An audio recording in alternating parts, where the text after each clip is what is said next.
By Union Bank and Trust, by DJ's Dugout, and by McGow Law. Before and after each Creighton game, exclusively on your home for the Creighton Blue Jays. 1620 The Zone, 1620 The Zone mobile app, and 1620thezone.com.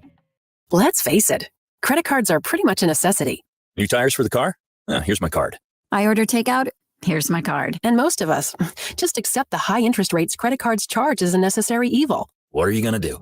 Get a low fixed-rate credit card consolidation loan from Lightstream from $5,000 to $100,000 and pay off those credit card balances. Apply online, and you could get your money as soon as the day you apply. The average credit card company charges over 19% APR. But with Lightstream, you can get a fixed rate as low as 6.99% APR with autopay and excellent credit. Now I can pay off my high-interest credit cards and save money with a much lower rate. Apply today at lightstream.com/radio and get an additional interest rate discount. That's lightstream.com/radio. Lightstream.com/radio. Subject to credit approval. Rates range from 6.99% APR to 21.49% APR and include a 0.5% autopay discount. Lowest rate requires excellent credit. Terms and conditions apply. Offers are subject to change without notice. Visit lightstream.com/radio for more information. You're like most Americans. You're pretty much in disbelief watching the world lose its mind. As we all know, global problems have local consequences. Too many of them. And if the next news headline spins us into chaos, are you ready? Grocery store supply chains are only as strong as their weakest link. Don't wait for them to break. Today's the day to secure emergency food for everyone in your family. My Patriot Supply is America's largest preparedness company. Our specially packaged and delicious food stays fresh for up to 25 years in storage. It'll be there when you need it. Go to mypatriotsupply.com and pick up several emergency food kits. There are a dozen different sizes that average over 2,000 calories per day. Our food kits are in stock and shipped quickly and discreetly to your door. Having food storage in your home beats standing in government food lines. Go to mypatriotsupply.com and prepare for what's coming. mypatriotsupply.com. Shop Woodhouse Place Hyundai and Nissan, 144th and Giles. KOZN, Bellevue, Omaha, Council Bluffs. Crossover. Oh, killer crossover. Just crossover. It just crossed him over. Danced him. Another victim to the crossovers. Cross him up and sit him down. Hey, look, it's crossover. Bye, Michael. Bye, Michael. Hey, there was on the video. We were being distracted by disgruntled ex-employees. Nice. Nice. Boys, how are you today? I'm riding low today. Wow, Robbie. I always sit low. I don't like my feet to dangle. He's like Vers. I know, but this is like, I think this is the lowest this chair can go. It is the low. I go to the bottom setting. I don't have long legs. Well, I don't either, but let's measure our legs. Let's see. All right, everybody stick them out. Get the rulers out. Well, we've got Big Runner Boy over here. He's probably got long legs. Look at, I think so. Maybe. What do we got here? All right. Oh, what's going on over there? We're just doing some leg measuring That's contest. a big old meaty calf. Nice. Somebody's calling. I don't like this. They're like, get it we're off out. Get it off the radio. What's happening here? How you guys doing? Not bad. Yeah? Not bad. The weekend's here. I have a cold. I'm annoyed. I'm like at the end, though. I'm towards the very end. You sure it's not the vid? Yeah. All right. Yeah. I woke up this week almost every day with a sore throat. Today, finally not sore. So now That's it's just good. the mucus. So That's just the mucus. I can't wait. Tomorrow I'm doing a basketball game, post-game show, and some other stuff. So I'll be talking probably for like 7 hours tomorrow. Can't wait. Listen, I think I'm gonna have to tell my parents I'm not coming over on Sunday because I just would not want to talk. 7 hours is just a light day. That's true for you. Yeah. I was gonna say. I apologize. Who are you I know who I'm to talking say to. anything 1620 about- the Lula. Yeah. Yeah, no, we're doing post game on Saturday together. I'm Dude, excited. You know, I was thinking about it this morning, Ravi. Last year, you and I did the show after the game where they should have fired Frost. Purdue? The Purdue game. Yep. You and I did that show. We had did. delicious Popeyes, of course. And I remember in that moment thinking, like, as we left the studio, like, all right, well, he's definitely getting fired. Yeah. And I'm wondering if tomorrow could be the exact opposite, where we leave and saying, I think he might have just won the job. So when I did, I feel like that's going to be the vibe of tomorrow if they win. I did my game predictions, and vibe. part of it was because I think the momentum is going towards Joseph being a lot more likely to get the job. I don't think that it's done or anything yet, but if that's how it plays out, I think tomorrow's a win. So this is kind of really has nothing to do with the game itself. But if I think that's how the story plays out, this is a chapter in it that needs to happen. I heard Brian Christopherson say something like that earlier this week. And I like when people kind of lean into, look, it's been a weird season so far. And wouldn't this also be weird? You know, well, like, listen, Illinois is a good team. They're not a perfect team. No. Right? This isn't Michigan. Yeah. No. Like, I'm not going into the Michigan game being like, I don't know. Yeah, and that's like, for the record, I think Michigan's going to win tomorrow. But like, if those are out there, like, well, you know, Michigan State could pull it off because weird things happen. If you can entertain that, then why couldn't you entertain Nebraska? Yeah, Michigan State Michigan State is a bigger gap, much bigger than Illinois Nebraska. Much sure it is. This isn't Michigan, and I'm saying, yeah, I think Nebraska could beat Michigan this year. Like, no, that's going to be a bloodbath. Yeah. It's going to be horrifying. And I'm really glad I'm not doing overreaction for that game. Yeah. But tomorrow, like, listen, Illinois is really, really solid. Mm. They are still only in year 2 under Bielema, so all the pieces aren't there yet. Yeah. You probably don't have a quarterback that scares you. Mm-hmm. You have a offense in general that's not super prolific. Dude, it's not a very good offense. You have a defense that, while they've been really good, and I think they're really good, has played some of the worst offenses in the world. I mean, just horrible, horrible offenses. So while I don't know that the defense is overrated, the numbers are certainly inflated. Mm-hmm. I just think that there's a chance there. There's a chance. They need to feed off the energy. Well, that's the other thing is Illinois hasn't been in this spot. They haven't, and it is new territory for them. Which that matters in things like this. We see that all the time. It does. When teams are in an unfamiliar position where the expectations are flipped, and instead of being the, plucky underdog that, oh, wow, they really put it on Wisconsin, that was weird, they all of a sudden are favorites in Lincoln with control of the Big Ten West solely in their grasp. That's not a place Illinois certainly hasn't been under Bielema, probably hasn't been anywhere near that since like Ron Zook. Yeah. In terms of like, that's over a decade ago. Yeah, like they're a player in the Big Ten. Yep. And I mean, that's 15 years ago. It's 2007. Yep. That's a long time. Bill Callahan was the coach here at the time. Right. Like that's Good Lord, I was freshman in college. That was so long ago. Nick was in diapers. What year? 07. I was 10. Yeah, so in diapers. In That's how they do Pull-ups, guys. Pull-ups. That's how they do it in rural Iowa. Oh yeah. No, yeah. So there's a lot of factors at play here that I think this game could get a little weird. Mm-hmm. And if it does, I think that probably favors a Nebraska having a shot at least. Mm-hmm. Oh, they definitely have a shot. I'm not denying that in the least. But man, if Josh is right with his prediction, if Illinois scores, what did he say? 42? He said 42, If 27. they score 42, I said to John, well, Michigan's going to score 63. He's like, well, Michigan might score 63 anyway. I was going to say, Michigan's going to pick a number. But seriously, if Illinois is able to do that, because their offense does have deficiencies, and as good as they have been on the ground, they have not finished drives. Mm-hmm. Like, go look at their red zone rate. It's not very good. Yeah. So if they do that to Nebraska, I mean. Here's what concerns me. Here's where I'm like, okay, this could go really bad. Nebraska's not a very good tackling team. No. Even after the defensive change, which where it got a little better. Right. You've got issues. But it's still not good. Not good. You've still got issues at middle linebacker or in those inside linebacker spots. You have problems setting the edge sometimes. You have problems setting the edge. We've seen before Bielema can carve people up just by scheming up the right plays. Right. Against better defenses than this.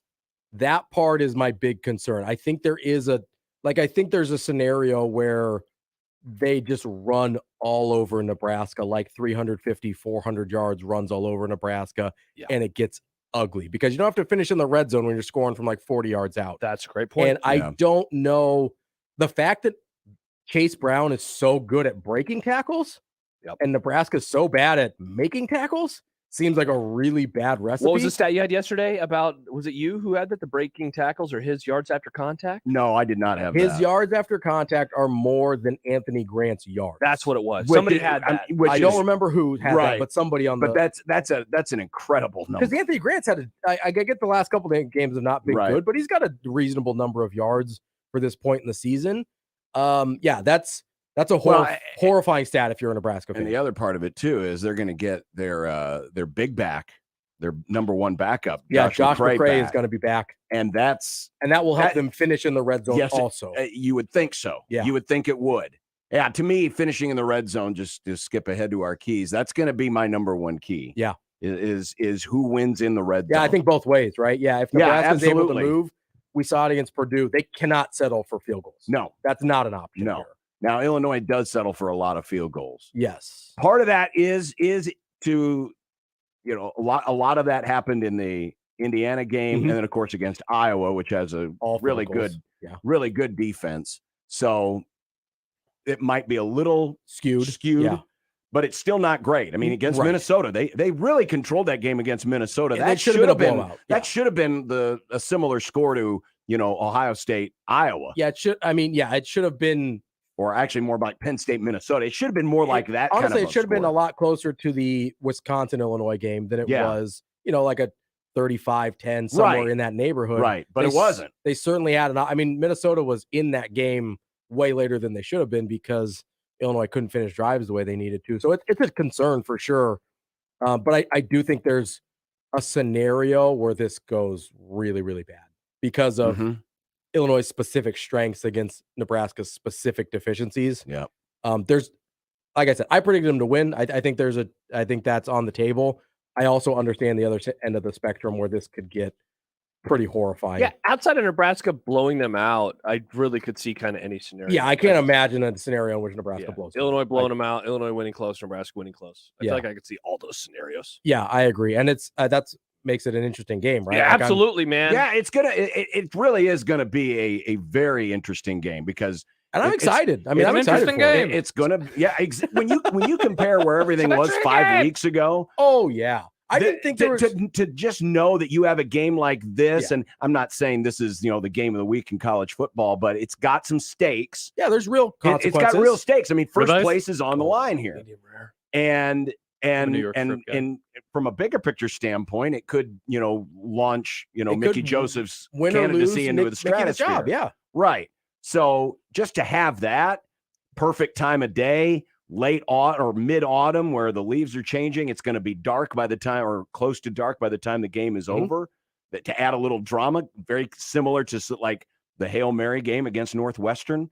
Yeah. It's really got a great autumn feel. And let's face it, there haven't been many of those types of games over the last 7 years around here. No, and honestly, after we did Big Red Overreaction after Georgia Southern, I didn't think there would be another game this year I was excited about. No. Same, man. I was just like, this is so, and that was, even the games you might have thought they have a chance of winning. It's I wasn't just excited. Well, I wasn't excited for Indiana or Rutgers. No. That's the craziest part, I think, of this season now is that there is legitimate intrigue and that I am more excited to watch some of these games than I was a lot of games last year. Like, I think even if they don't win tomorrow, they still have a shot at a bowl game. Like, I think Minnesota, Wisconsin, and Iowa are all more winnable than tomorrow. Yes, I would say, this is the second toughest game, in my opinion, on the schedule remaining. So if they win this, I mean, you can really start dreaming about a potential bowl. Yeah, you're going to have to pull another upset. For sure. Because they're going to be they'll be dogs against Minnesota. I mean, as of now, they are.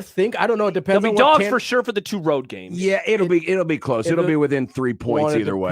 Depends. They win tomorrow. They're going to be 5-6 going into the Iowa game, and it depends on Tanner Morgan's status. Yeah. For Minnesota, right. I think that'll affect the line. But the only game that they're going to be clearly outmatched is Michigan. Michigan, right? Which, again.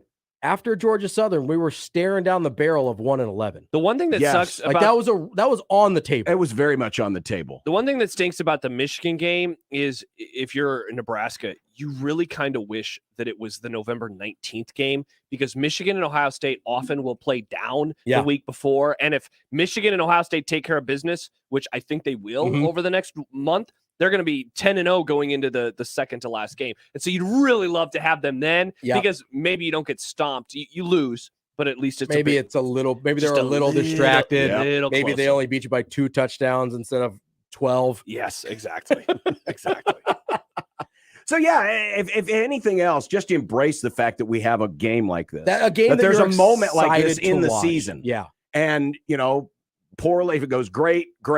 Then you have even more to look forward to next week and the weeks after that. If it goes poorly, well, it goes poorly, but at least you got that moment. At least you got something that gave you a little bit of hope. So I'll be really fascinated to see what the stadium will be like, because I think it will be energetic. I think there will be people really into it, and especially if Nebraska hits, not to go all Oklahoma, but if they hit a big play early, then that could really impact. That's going to energize a lot of people in there. Yeah, and it could really impact how Illinois plays the rest of the way. They were talking about the crowd all week. Right. And Illinois is not going to Oklahoma, Nebraska. No, they're really not. Their offense is limited, and the thing they do really well could just murder Nebraska. Like that's right. But possible. It murders them over time instead of, a quick death. Yeah. It's kind of that's why if you get an early lead, 1,000 cuts, right? Yeah. Mm-hmm. Whereas if you can get an early lead, 7-0, or God forbid, 14-0, heck, even 10, and then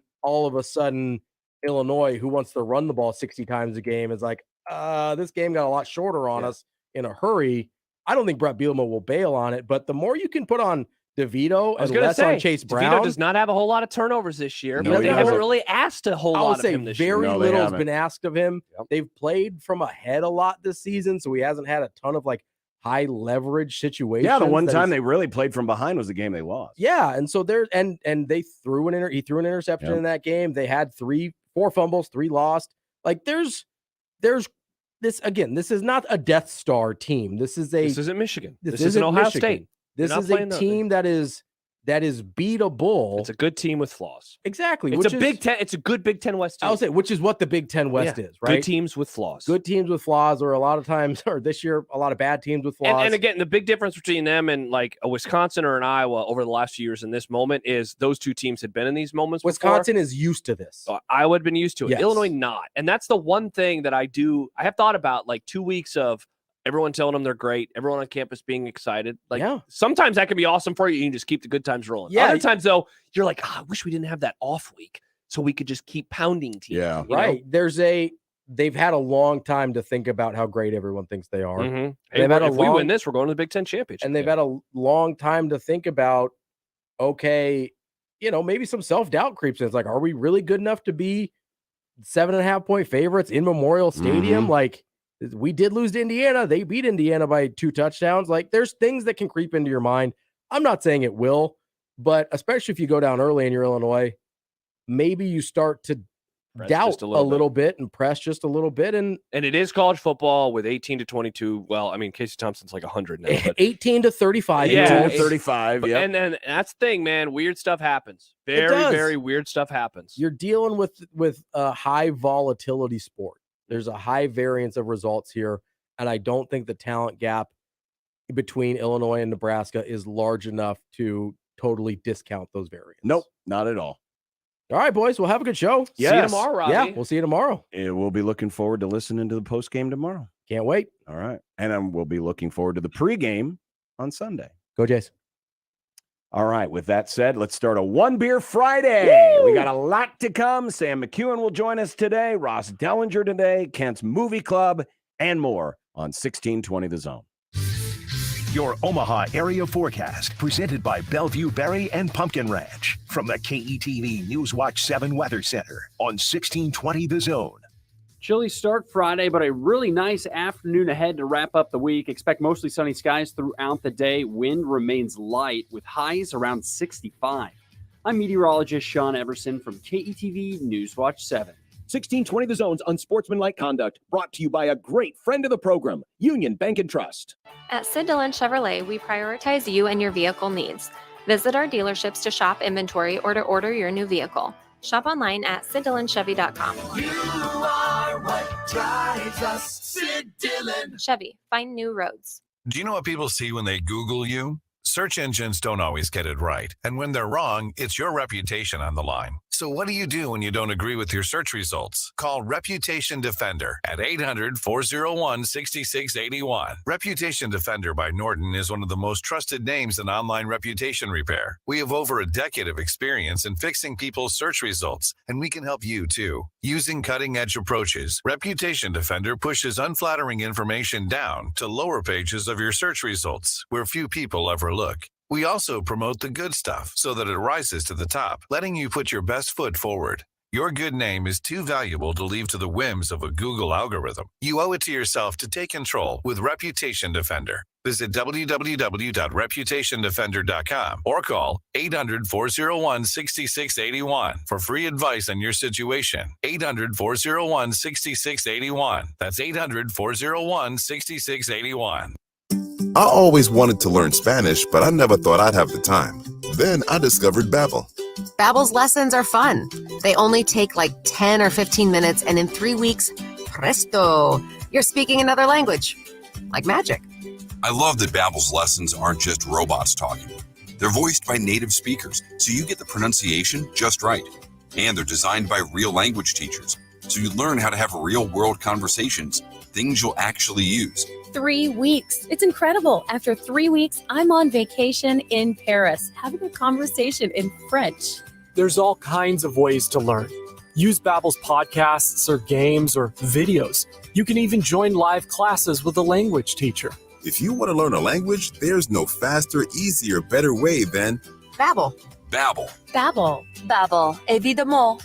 Go to Babbel.com to try for free. That's Babbel.com. Babbel.com. Cubby's supports the PACE program with Raise Some Dough. For every large pizza sold at Cubby's in the Old Market, Cubby's gives $1 to the Police Athletic League, serving at-risk and disadvantaged inner-city children with athletic and educational programs. PACE has over 5,800 program participants. The league reaches kids that would not normally be able to participate in athletics like soccer and baseball due to financial situations and family dynamics. PACE wants to give every kid the opportunity at athletics and a healthy and safe environment. If you'd like to support PACE too, go to paceomaha.org.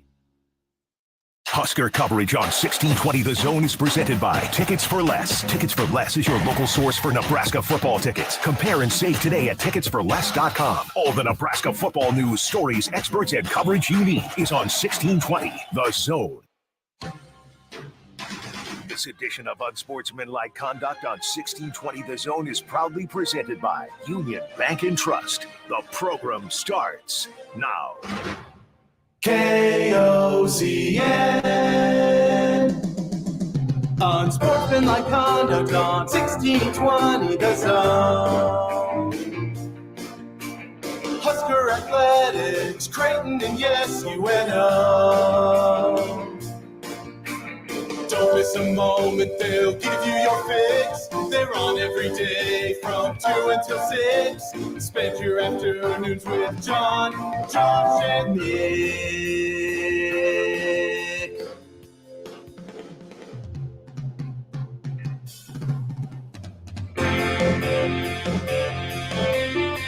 John, Josh, and Nick.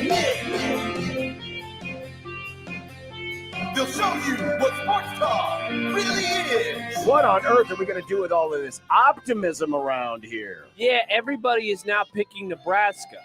I thought I was going to be like cute picking Nebraska to cover today, and now everyone's doing it. Everyone's doing it. Is everyone? Unsportsmanlike conduct on 1620 The Zone. Husker Athletics, Creighton, and yes, UNO. You know, there's this promo that's airing, a very funny promo. I would add, and it mentions a guy named Bruce Feldman. Bruce Feldman, you know what he did? He picked Nebraska to win. Did he? He picked Nebraska to win. The positive boys. Everyone is so positive. Robbie picked it.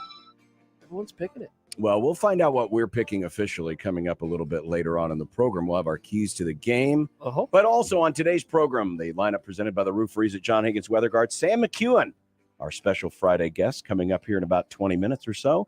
Kent Wolgamott and the Movie Club. Halloween Ends. Does it? Oh. Ross Dellinger. Story still hasn't dropped yet. I'm so sad. I wanted to There read is a it. story he is publishing here at some point, we believe today, on SI.com. He had some back room access to Nebraska football last week, sitting in on meetings, getting a chance to talk to Mickey Joseph. He used to cover Joseph when he was in the Louisiana press, not terribly long ago. And he has some interesting thoughts about Mickey Joseph coming up. And so we're going to have him here on the program at 4:30 today, and that'll be right ahead of predictions and keys to the game and all that fun stuff. And it's a One Beer Friday presented by the Nebraska Craft Brewers Guild. This week's featured brewer is Nebraska Brewing Company. They brought us 4 different beers today. I feel like the brewing companies are now having a competition to see who can bring in the most beer. Last week we had 3 different varieties. Yeah. This week 4. Who knows what the month of November and December will bring? 4 6-packs too. Oh my gosh! Yeah. Oh yeah, the refrigerator got full. It got very, very. Yeah. Now full. we're trying to get a fridge. Now we're trying to get a fridge in here. Well, we do have a fridge in here. A bigger fridge. A bigger fridge. A big beer fridge. I say we put it right there. Yeah, just in that back corner. We don't need what's in that thing anyway? Kevin Kugler stuff is in there. We can get rid of that 2018 fantasy football first place from Stibbs. That's a good call, Nick. Take that and crumple it up and throw it in the trash. If he cared about it, he would have taken it with. Oh, yeah. He printed like 18 of them. Kind of an odd place for a refrigerator, but hey, I'm all in. If we can get one, I'm all in. Nice. Is there an outlet over there? Good question, Nick. I don't know. We'll look around. Oh, there's probably one. There's one right here. One over there. Yeah. 402-951-1620, Les Hills Harley Davidson hotline. If you want to contact us today, the hotline also works as a text line. You can email into the program, John at 1620thezone.com, Josh at 1620thezone.com, Equitable Bank inbox at Equitable. We take banking personally, answer the phone on the first string. And the J-Tech Construction Zone Twitter page, home of...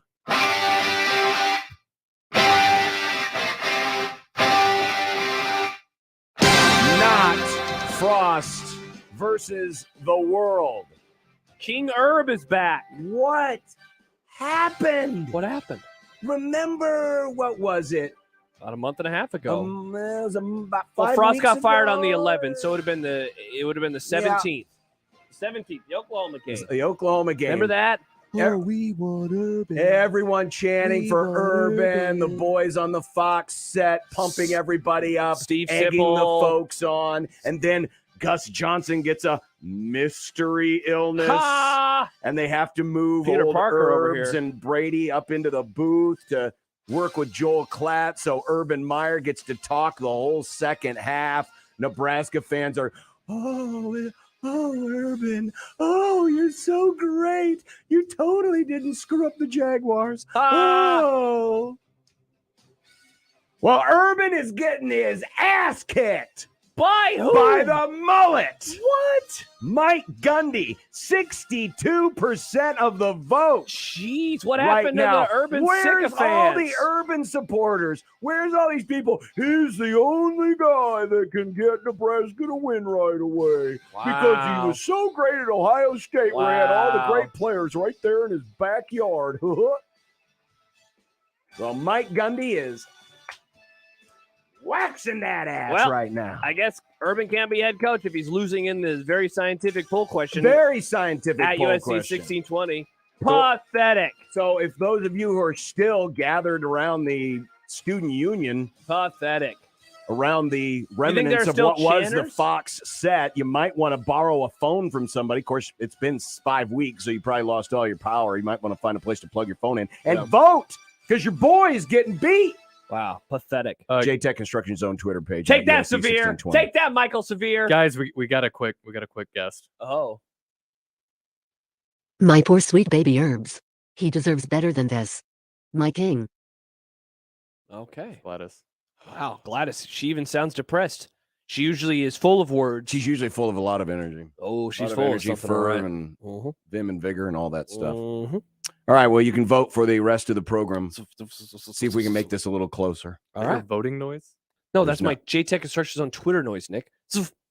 So, back in a moment, and we'll also pour one out for TB12. Ooh. It's been a rough 18 hours. Welcome to the club, Tom. Yes. The divorced boys. You are now a statistic just like me there, Tom.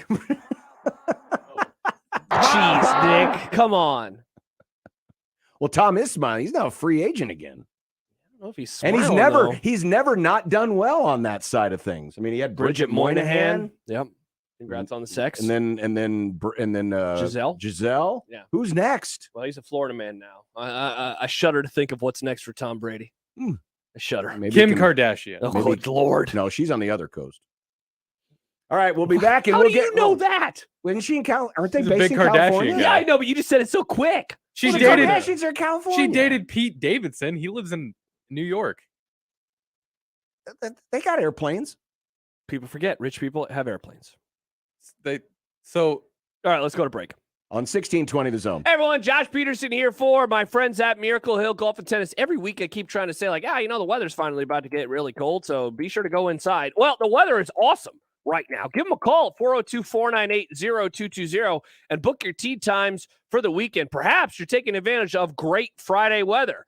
Perhaps you should be taking advantage of great Saturday, Sunday, Monday, and beyond. It's going to be in the 70s again next week, 402-498-0220, and that great weather is going to continue into the early part of November. Of course, though, when it does get cold, the Top Tracer building will have you covered, literally, whether it is getting fitted for clubs. Do find out more information about that. Maybe your club's, decade old, 15 years? You want something good? The technology has been a game changer. Get fitted for clubs there at Miracle Hill Golf and Tennis. Sam Janelle did a wondrous job with me a few years ago. He can do the same thing for you. And, of course, Mike Favre and his great instructions, whether it's short game, whether it's off the tee, in the fairway, in the rough, he will help make you better, and thus you will enjoy golf more than you ever have before. 402-498-0220, Miracle Hill Golf and Tennis. Omaha's most listened to all sports radio station. Again and again and again. 1620 The Zone. Hi, this is Doug Nodgard with Equitable Bank. Great service never goes out of style. When the digital age dawned, many said computers would be able to handle many of the interactions that used to take a person. Boy, were they wrong. How many times have you called your bank and gotten a recording to press 1 or 2? Not at Equitable. Not only does Equitable answer your call on the first ring, it's answered by a human being. That's because Equitable Bank values its customers.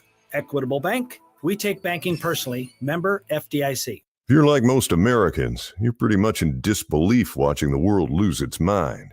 As we all know, global problems have local consequences. Too many of them. And if the next news headline spins us into chaos, are you ready? Grocery store supply chains are only as strong as their weakest link. Don't wait for them to break. Today's the day to secure emergency food for everyone in your family. My Patriot Supply is America's largest preparedness company. Our specially packaged and delicious food stays fresh for up to 25 years in storage. It'll be there when you need it. Go to mypatriotsupply.com and pick up several emergency food kits. There are a dozen different sizes that average over 2,000 calories per day. Our food kits are in stock and ship quickly and discreetly to your door. Having food storage in your home beats standing in government food lines. Go to mypatriotsupply.com and prepare for what's coming. mypatriotsupply.com. With some big-time events coming up, including the Luke Combs concert at the CHI Health Center right here in Omaha, October 28th and 29th. Be sure to check out my friends at ticketsforless.com. It's not all about sports. It's about shows, and it's also about finding the best tickets at ticketsforless.com. So whether you want to see the pageantry of Memorial Stadium on a Saturday, catch a game at Arrowhead Stadium, Tickets for Less is your source for the best tickets, also without those crazy per-ticket fees you'll pay on other sites. Trust me, you'll keep going back to ticketsforless.com. Compare and save the day at ticketsforless.com. It's Halloween at Genesis Health Clubs. Join with no enrollment fee, no contract, and save 20% per month every month. Hurry, just 3 days left. It may be the spookiest time of the year, but starting a new fitness routine doesn't have to be scary. Genesis Health Clubs has top-of-the-line equipment and the absolute best personal trainers, tennis professionals, and group fitness instructors to help keep you motivated and headed towards your fitness goals. Plus, relax in luxury afterwards with saunas, steam rooms, and fluffy towel service. Whatever your fitness needs, Genesis is here to help every step of the way, and there's nothing scary about that. This Halloween, join Genesis Health Club with no enrollment fee, no contract, and save 20% per month every single month. But hurry, this offer will end before you have a chance to count your Halloween candy. It ends on Halloween and won't extend. Hurry, just 3 days left. Go to GenesisHealthClubs.com before Halloween and get no enrollment fee, no contract, and save 20% per month every month. 3 days left. This offer will not extend. This is Scott Schultz from Host Coffee. 2022 marks our 50th year and business has never been better. We are rapidly growing and adding new customers, which means we need new route drivers and service technicians. We have new jobs for those new to the industry with little or no experience, and new careers that require knowledge in the coffee and vending world. There's a good chance we have just what you need in a new job. Host Coffee offers competitive pay and understands the work-life balance. Apply today at hostcoffee.net/careers and join our team. This is unsportsmanlike conduct of 1620. The Zone. Well, for the first time in 13 years, Tom Brady doesn't have someone he's married to, and for the first time in 20 years, he's lost 3 games in a row. Jeez. Which one do you think he feels worse about?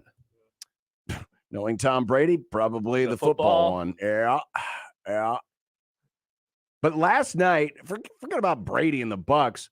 Man, the second half last night, I'm just going to say right now, the Ravens were sexy last night. Yeah? Those drives, all of their drives in the second half were things of beauty. The way they were able to mix in the run, the play action pass, of course, Lamar with his wheels. Dude, I like this team coming into the regular season. If this is the Ravens you get on offense, they're going to go far. They are going to be tough to stop, and they control the ball in such a way where it keeps the high-octane, Chiefs and Bills off the field. This is the Prince that was promised. Yeah. Last night, they averaged 7 yards a carry. I'd love to see – I haven't seen a breakdown. I'd love to see the breakdown in the second half because I bet they were averaging more than 8 yards a carry in the second half because they only had 3 points at halftime. We talked about it yesterday, man, in the final hour of the show. It's a really good team. They just have not been consistent. Right. They have had, in all their losses, they have had double-digit leads. In all of their losses, they've had double-digit leads. And if they are able to put this together, and look, here's the best thing about their start, I guess, is it doesn't matter how you're playing in September and October. I mean, you don't want to get too far out of the playoff race, but it's about peaking at the right time. And, I think they're going to be a team that peaks at the right time. I love this franchise. I love their quarterback, and I love their style of offense. I think that style of offense can travel. Lamar's absolutely going to have to play better in the playoffs. Bucs out. Yeah, he's going to have to play better in the playoffs. He's going to. But I think he can. I'm very bullish on their chances. I still think the Bills are the best team in the league. Still the best team in the AFC. Buffalo overrated. But I think Baltimore, look, I don't want to say that they're better than the Chiefs, but I just think that they could give Buffalo some problems. Really? I think they can give them. I think they can give everybody I think problems. they can give everyone a problem. If they play like they did last night, defensively, yeah, it was bend but don't break. Really. That said, what was it? It was 27-16 before the super late drive by Tampa. They forced a couple of field goals in the second half instead of touchdowns. And look, man, their schedule, it's very manageable. Well, we said it yesterday that, the schedule, which team would you be more concerned about when they lose? The obvious answer was Tampa Bay because their schedule is much more difficult here over the next 5 weeks than Baltimore's. Baltimore's schedule really levels out. Wow, and have you seen? I didn't realize this. So their next game is on a Monday. So they have this mini bye and then an extra day, and then they have a bye week. So they are only going to play one more time before November 20th. Good grief! Yeah, so right before Thanksgiving. So it's a team that's going to get rested. And we ran through the schedule yesterday, so I went to do it again. But it is not full of teams with winning records at this moment in time. No. What, the one team with a winning record on their schedule remaining is Cincinnati, and that's the last week of the season. I guess let's see what happens with Atlanta. Let's see what happens with Denver, Jacksonville. But it's a very, very manageable schedule. And that's the thing. Like, they have 3 losses right now. If they went on a nice little run, they could go on a run. And they'd still be within contention for a top 2 seed. Yes. Certainly a top 3 seed. It's a manageable game. It's a manageable game. Manageable schedule indeed. Yeah. As far as Brady and the Bucs, not a lot of people are crying for him. No, right all now. the problems. Look, man, all the problems that we thought that they could have coming into the season, all the problems we thought that they would have coming into this month, coming into last night, they have shown themselves. He and Mike Evans aren't on the same page, and they've been teammates for the last 3 years. You just mentioned 2 settling for field goals. Was it the second to last scoring drive, the one that ended in the field goal where he missed? Who was it that he missed in the end zone? Just a pass that he's made over the years. And that's why, there's been this frustration, I think, from some, like, hey, don't say that he's cooked, or don't say that he's, missing time. He's earned that. He's Tom Brady. Like, yeah, he has earned taking a Wednesday off or going to weddings. But the reason why Brady was so good for so long is he would do all of the little things. Yes, he didn't take days off. Correct. And he that's was why the one he was the leading best. the charge, and everyone was to follow him. He was not the most talented player in the league. So how did he make up for it? By working his ass off every single day. And so if that was going to go down just a little bit, missing 11 days in the middle of training camp, and look, it's obvious why it happened. And personal life is personal life, and you got to take care of that type of business. Sure. But the drop-off, I think, has been fairly noticeable this year. He hasn't turned into Peyton Manning. It's just he's just slightly worse in a lot of ways. Right. And it's showing on the field. And I think it's showing up in the locker room, too. Yeah. I think it's showing up in the locker room. And I don't know if you read any of the quotes coming out of last night, but it is I don't know. It's like kind of sad because all these players are just saying, like, yeah, we want to play better for him.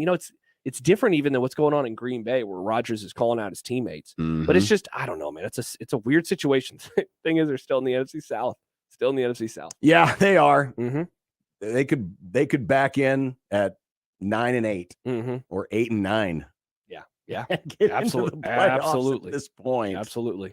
All right, coming up, Sam McKewon is going to join us from the Omaha World Herald, and we will talk tomorrow's big matchup, Nebraska and Illinois. Surprised that this has been one of the most stable point spreads. It has been. Because it opened at around 6, immediately went to 7.5, and it's been stuck there. And that's very odd for Nebraska the last few years. Yeah, remember I reported it on the show earlier this week that it went to 7.5. Yeah, 2 days after it actually happened. Oopsies. Yeah, it happens. It happens. So Sam McKewon will join us next here. It's Unsportsmanlike Conduct on a One Beer Friday, 1620 The Zone. Time for a word from my friends at McCarthy's 1 Hour Heating and Air Conditioning, and a reminder for you. If you have a gas furnace, please get that furnace inspected. Carbon monoxide is extremely dangerous, and furnaces that have not been inspected for a long time are very susceptible to leaking carbon monoxide into the home. So please contact McCarthy's today and get that furnace inspection. Plus, if you join the McCarthy's Comfort Club, it takes all the guesswork out of it because you get a twice annual inspection of both your furnace and your AC. You get discounts on repairs, priority service, and for a low monthly fee, it will never change for the lifetime of your membership. So get on to McCarthy's1hour.com and find out how the team that is always on time, or you don't pay a dime, can help you stay both warm and safe. Plus, might offset some future costs of repairs down the road. McCarthy's Heating and Air Conditioning. McCarthy's 1 Hour Heating and Air Conditioning. McCarthy's1hour.com. Live from the Host Coffee Studio, this is 1620 The Zone.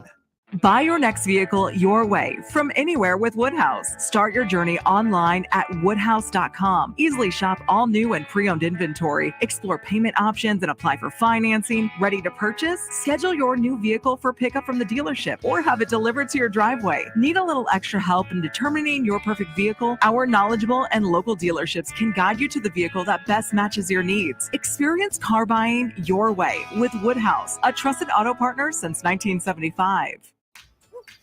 Your neighborhood is more than blocks of buildings.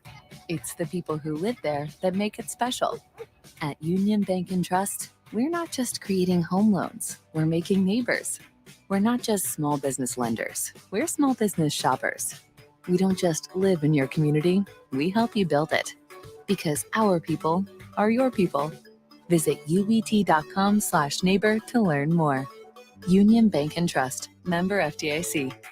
Hey, how are ya? I hope well. Greg Wagner joining you from the Nebraska Game and Parks Commission. And yes, time now for another Nebraska Outdoor Update.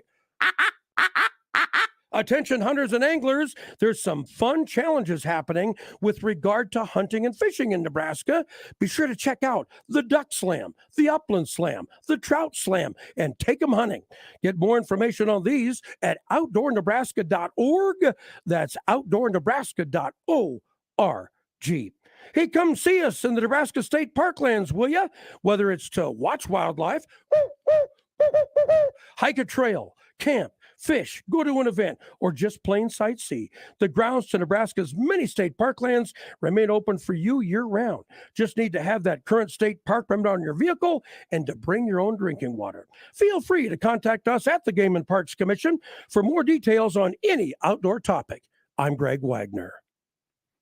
The 2022-23 Creighton sports season holds great promise for competing for Big East and national honors, and 1620 The Zone will be there all year long. The 1620 The Jays podcast covers all of Blue Jay sports, from volleyball, soccer, and cross country in the fall to basketball in the winter, plus baseball, softball, tennis, golf, and rowing. Join me, John Bishop, along with Josh Peterson and Connor Happer each week for interviews with Creighton student athletes and coaches. It's the 1620 The Jays podcast. New episodes each Friday on 1620thezone.com and on Twitter at 1620 The Jays. The big box stores have a secret. When you walk out the door with a new purchase, that's where the service ends.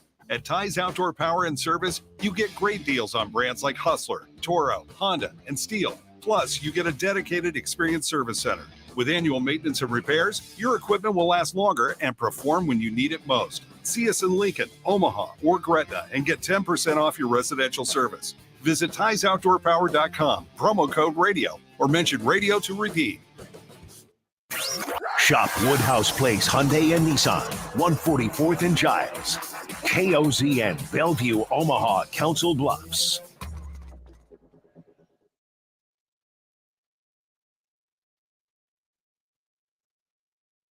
It's nice to finally have the sun out during the show. It's very nice. Out. Especially since in a week and a half, the sun will be set during the show. Yeah, this is all throwing me off. I got up much later today than normal because when it stays darker longer. Yeah, Banks doesn't wake up. I don't wake up as early as I did. Must be nice, John. What do you mean? Must be nice? I'm saying it's not a good thing. I don't want. Yeah, he's literally saying he hates this. He hates sleeping in. Yeah. Well, work to do. Not when I have work to do. Yeah. Now Nick could say like, "Why don't you just set your alarm?" But we don't like waking up to alarms. I don't like waking up to alarms. My heart rate gets too jacked up. Both of you? Yeah. I don't wake up to an alarm. Neither most of you days. wake up to alarms? No. Wow. My body clock is pretty It helps solid. when you have a wife who gets up much earlier My than wife. you do and gets ready for work. I'm sure that does help. Yeah. Wow, John. I woke up bragging at like about a wife. 6:15 this morning. No alarm needed. Yeah. Yeah. Indeed. I gave up that life. Yep. When I left mornings, man, I gave up that life. I hate. Not fun. Not fun. Let's welcome in on the Les Hills Harley Davidson hotline from the Omaha World Herald, Omaha.com, Mr. Sam McKewon. Sam, good afternoon. Good afternoon. How are you doing today? Good. Not bad. Not bad. We were just talking a couple segments ago during the crossover. You know, think back to where everything was 5 weeks ago. It's nice to have a game that has stakes, that feels big. Yes, in the grand scheme of things, is it a big game? Of course not. But in a Nebraska scheme of things, it's a big game because you have everything out there in front of you. Yeah, I mean, it could feel, it could be really big if they win. Yes. You know, if they lose, then it's kind of a different kind of game. I think there's a real chance that, you know, it's a really big game. If they win the game, obviously, it'll be the first win over a ranked team in 6 years. There's going to be a lot of recruits in town who are fairly big time, and if they see, you know, this team win over a ranked team, and you know, potentially, you know, storm the field. I don't know if that would happen, but it might. You know, Mickey Joseph getting carried off the field. It could be a huge moment for the Mickey Joseph tenure. That would be, you know, that would be a big deal. So yeah, I mean, it would be a big game in that way. I think the crowd's going to feel that way. I think there's going to be kind of an electric feel to the crowd tomorrow at 2:30. I agree. So I look forward to that. I think it'll be one of those kind of crowds that crowd can get real quiet real early. You know, if Illinois sucks the air out of the stadium with a 12-play, 75-yard, 6-minute drive to start the game, then that crowd's going to be kind of quiet. So I think Nebraska's going to come out with a leading edge and get fired up early and all the rest. Sam, I was thinking about it this week, And I guess I say this as someone who throughout this process has made the argument that Nebraska should not hire Mickey Joseph. They should look for a more established, experienced head coach, et cetera, et cetera. But I was thinking about it this week, and especially after listening to you and Tom and Dirk, is Mickey Joseph the perfect coach for the perfect time? And obviously, I don't mean that he is a perfect coach, but just given how he coaches, how he relates to players, how he views, I guess, maybe talent infusion into a university, and where college football sits at this moment in time, might he be the best to take advantage of the disadvantages that a program like Nebraska has? Well, maybe. I think it depends on what you think Nebraska's disadvantages are. What do you think their disadvantages are? Mm-hmm. I would say, I mean, certainly just the geographic nature, and I wonder about their place in a conference that is about to move away from divisions in 2 years and welcome in a program like a USC. Yeah, so that's a great point. I think if the question becomes, okay, so if you put recruiting as the number one thing, and I'm not saying that recruiting isn't important, but the conversation that we have around recruiting is a more holistic discussion, honestly, for a program like Nebraska than it is Ohio State. And I think that's part of the conversation. And so the key part of what it means to be a good recruiting staff at Nebraska is not just, can you get really highly rated players to come here, but can you get really highly rated players to be patient while they're here? And that part is a challenge. And I think Mickey Joseph can probably do that.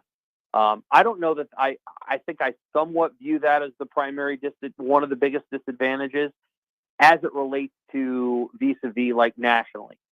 What I would say that one of Nebraska's biggest disadvantages in the Big Ten, and it is Big Ten related, is that teams don't fear Nebraska.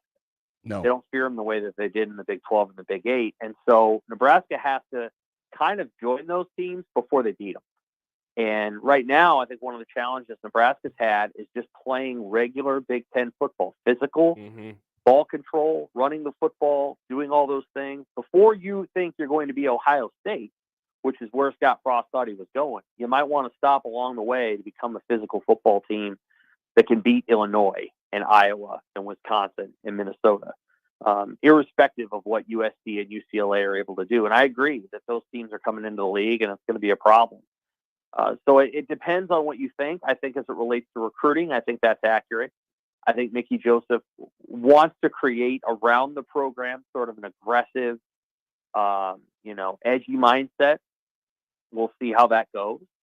I think one of the biggest disadvantages within the program is the way they manage the game. You're not going to win a lot of games holding the ball for 20 minutes. No. I don't care how many points you score. I don't care. You can't. It's really, really hard to win a football game when the mindset going into the drive is let's try to score as quickly as possible. It doesn't pan out very well in this league. I think it's been proven time and time again. And you're going to have a different strategy. And to this point, what I see is, Mickey's just kind of letting Mark Whipple go. And that's all fine. But there's a reason why the teams that don't have as much talent play a certain way. And it's because they can't win games if they play the way that Nebraska's playing now. So those kind of things have to be fixed over time. And if you think you can get 5-star recruits in here to change that, that's great. But I think you're going to see Nebraska challenge tomorrow to play Illinois. And I don't think it's because Illinois has more talent. I really don't. I think they play in a different way. And I think the way they play is more effective for the talent level of players that they have. Sam, there's been a lot of conversation in the last couple of weeks about Trey Palmer and whether or not Nebraska can ride this boom or bust style of offense to the finish line. Do you think there is a chance when you look at tomorrow's matchup that Illinois is not going to do anything terribly exotic or different to cover Palmer, and that they're going to trust not only their secondary to do their job, but maybe even more importantly, the guys up front to make life miserable for Casey Thompson? Yeah, I think so. I mean, I think that's part of the challenge here is that we're going to have to, I don't know if we're going to find time to do this, but we've got to find a way as reporters to unpack what has gone wrong with Nebraska's line development. Because you talk about recruiting, and the guys that Lovie Smith went and got for Illinois' front group there's not a lot of standouts in there. A lot of guys from Florida, and they're really good players. I mean, Lovie Smith's offensive and defensive lines dominated Nebraska for really the last 2 years he was there. And then Brett Bielema did it last year, and he's doing it again. And we'll see if he does it again on Saturday. Nebraska has recruited offensive linemen that other teams wanted, and they have not been very good. And I think that's part of it. Like, is that talent? Is that talent acquisition? Is it misunderstanding where these players best fit? Is it they got here and they became too bulky, too thick, too whatever? Like what exactly happened? And I think that's part of the question that has to be there, because I think what you're going to see from Illinois is they're not really big. I mean, they're not huge guys, but they're athletic and they're strong. And they play with a pop. And I think Nebraska's really going to struggle against Illinois' pass rush. They're often going to bring 5. They basically bring 50-man front, and Bishop knows this. If you go back to the 80s and you watch what they used to call a 5-2, a 50 front. Yep. Your rush ends were Broderick Thomas, and I mean, they were great players. And Illinois kind of runs that defense when they rush the passer, and it's actually kind of hard to stop. It's kind of a bear front. It's hard to stop when you don't have linemen who can handle the physicality. And I think Illinois is going to at times overwhelm Nebraska. Sam, what would be good enough from Nebraska's rushing offense? 100. I think 100 yards. Just okay. Let's take the scrambles out. Sure. And 100 from the back.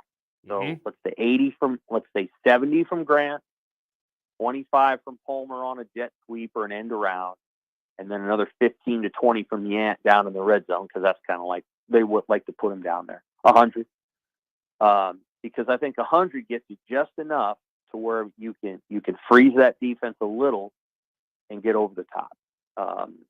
And that's a realistic goal for Nebraska, is 100. That's pretty much from the rest of the season on. If they can get to 100, then Mark Whipple's probably feeling pretty good about throwing for 3 bills, passing it. And because his offense is working. I mean, his pass offense is good. Let's be honest. I mean, they're creating matchups and doing good things there. So if they get to 100, I like their chance to actually win. And excluding one of those goofy 75-yard runs at the start of the game, and then for the rest of the game, you run for 55 yards and you got to 100 that way. But 100 would be good. And holding Illinois to $150, which I don't think they're going to do, would be good on the defensive side. I think Illinois will run for at least 200 and maybe more. That's Sam. It's funny. You led right into what I wanted to ask you about next, and that was what would be good enough with Chase Brown. Because the thing is that blows me away, and I'm wondering if you're the same. Is you look at his longest run this year, 49 yards. You look at the long runs in the other games, none of them go above 40. And there are a couple times the long run in the Minnesota game was 17 yards. So what that dude is able to do in a phone booth is just so impressive. So you think 150 or I guess below 200, that would be quote unquote good enough for the defense? 150 be great. I mean, that'd be terrific. I don't think that's a 300-yard passing offense. So 150 would be really good. They do a nice job. They just have a lot of schemes. There's just no other way to put it. They have a lot of run schemes. Bill Bush put it really well. So they have a toss play that's just like Purdue's toss play, and it smoked Minnesota a couple of different times. They run zone scheme and they run it well. Chase Brown's a good zone runner. He does a good job. Then they have a gap scheme. It's not as good as it was in 2020 and in 2021. Their gap scheme in 2020 was really good.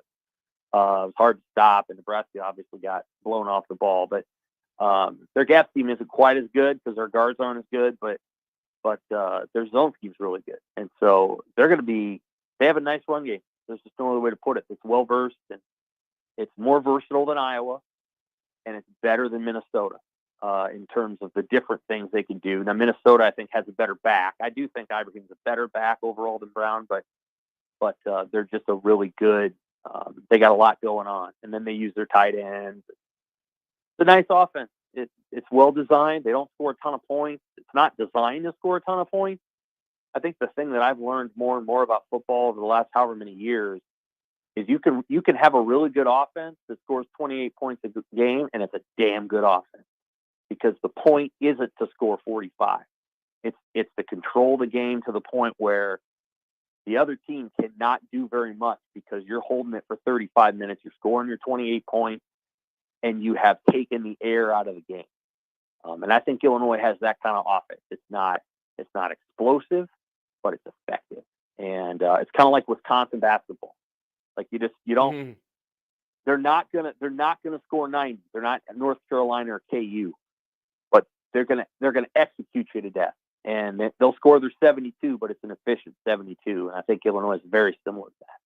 Sam McKewon, Omaha World Herald. Each of these teams got the week off. And so you always wonder, and from a Nebraska standpoint, we looked at it as hey, get these guys healthy. You know, they got some guys on the line they need to get back. They want to get Grant, healthy. They want to, get just the pads off of Casey Thompson for a while. But you also wonder, with that extra week to prepare, if we see maybe not as many trick plays, but certainly some gimmicks within the schemes that we haven't seen before. And it's not like we've seen a lot of that so far this year from Mark Whipple. Do you think this could be a kitchen sink type effort, knowing how important this one is and just the energy that this team wants to play with in a game that they think they can win? Yeah, I do. I think there's a chance that you'll see a trick play. Illinois' defense is going to make that hard because of their aggression. But maybe you get, like, a flea flicker is hard against Illinois' defense because they're bringing 5 almost every time. And those guys are getting up the field so fast that doing the whole thing that you do is tricky with a flea flicker. So maybe it's a double pass, or there's just something that gets the defense moving one way and then you're going back the other, or reverse, double reverse, something like that. I do think they could get that. Yeah, absolutely. I think it could be a game where you see something out of the ordinary. You could see some quick huddles, come up to the line of scrimmage, run something fast, a formational tweak that maybe Illinois hasn't seen. I mean, Whipple's got all the stuff in the bag. There's no question he's a brilliant guy.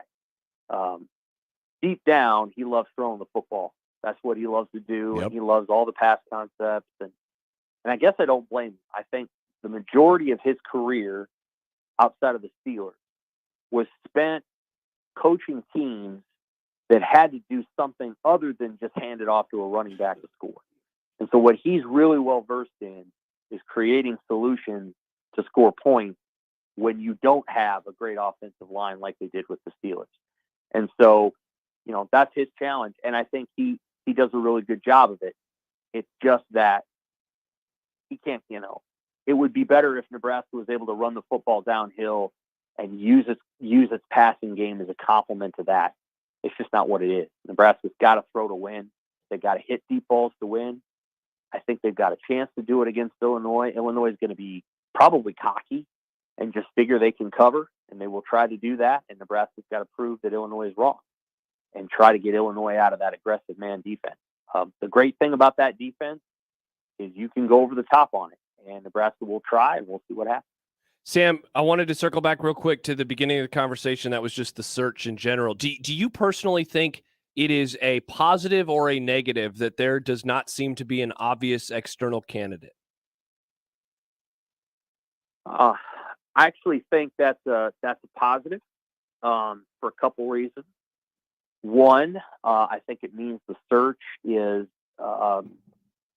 flowing in a way that is probably good for what Nebraska wants. I think there have been a lot of conversations back channel. I think what Trev has done is he's went to people he trusts and kind of talked to them at length about other candidates, things like that, and so I think that part has went pretty well. I think it's possible that they're going to go get a guy that people wouldn't expect. And when you go get a guy that people don't expect, usually that's a pretty darn good candidate. And then it also, I think it means that, the internal candidate has a real chance. And there's nothing wrong with that.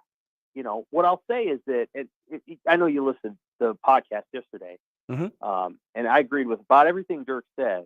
One of the things that I would disagree with is that I don't, if they decide it's Mickey, give him a 5. Give him a 5-year contract. Don't do the 3-year thing where it's like, it's a, test drive. Just, if he's a head coach, make him the head coach, and don't make him have to go out to recruits and justify whether he's going to be there all 4 years. If he's going to be your guy, then he's your guy. If he's the guy, I'll be honest, I think they got to win Saturday, or they got to get like a huge run that includes somehow upsetting Michigan, which I don't think they're going to do. So I think a big game on Saturday. If they win that, and then they beat Minnesota, I think everybody's kind of looking around and going, why not just keep this thing rolling? And they've got a chance. These 2 games are winnable. I don't love their chances against Minnesota because I think Minnesota has Nebraska's number a little bit. But you just never know. If they win both of these games, they're due to do something that they haven't done in recent years, and that would be to win a couple of these games. And if they do it, Mickey's got a really good chance because the recruiting piece, like you talked about, the thing you feel really good about with him is he will get good football players here.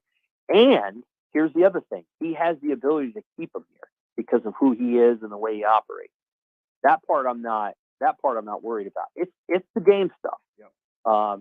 It's what, okay, who's your offensive coordinator going to be? Are you going to bring your brother in to run the defense, which I personally think would be a great idea, but I guess that'd be up to Mickey. Who are you going to run? Who's going to run your offense? Is this the guy? The guy that says, I don't see the tab for physicality on the scoreboard. I appreciate that he does not give a crap what he said. Right. He obviously doesn't care. But that's not.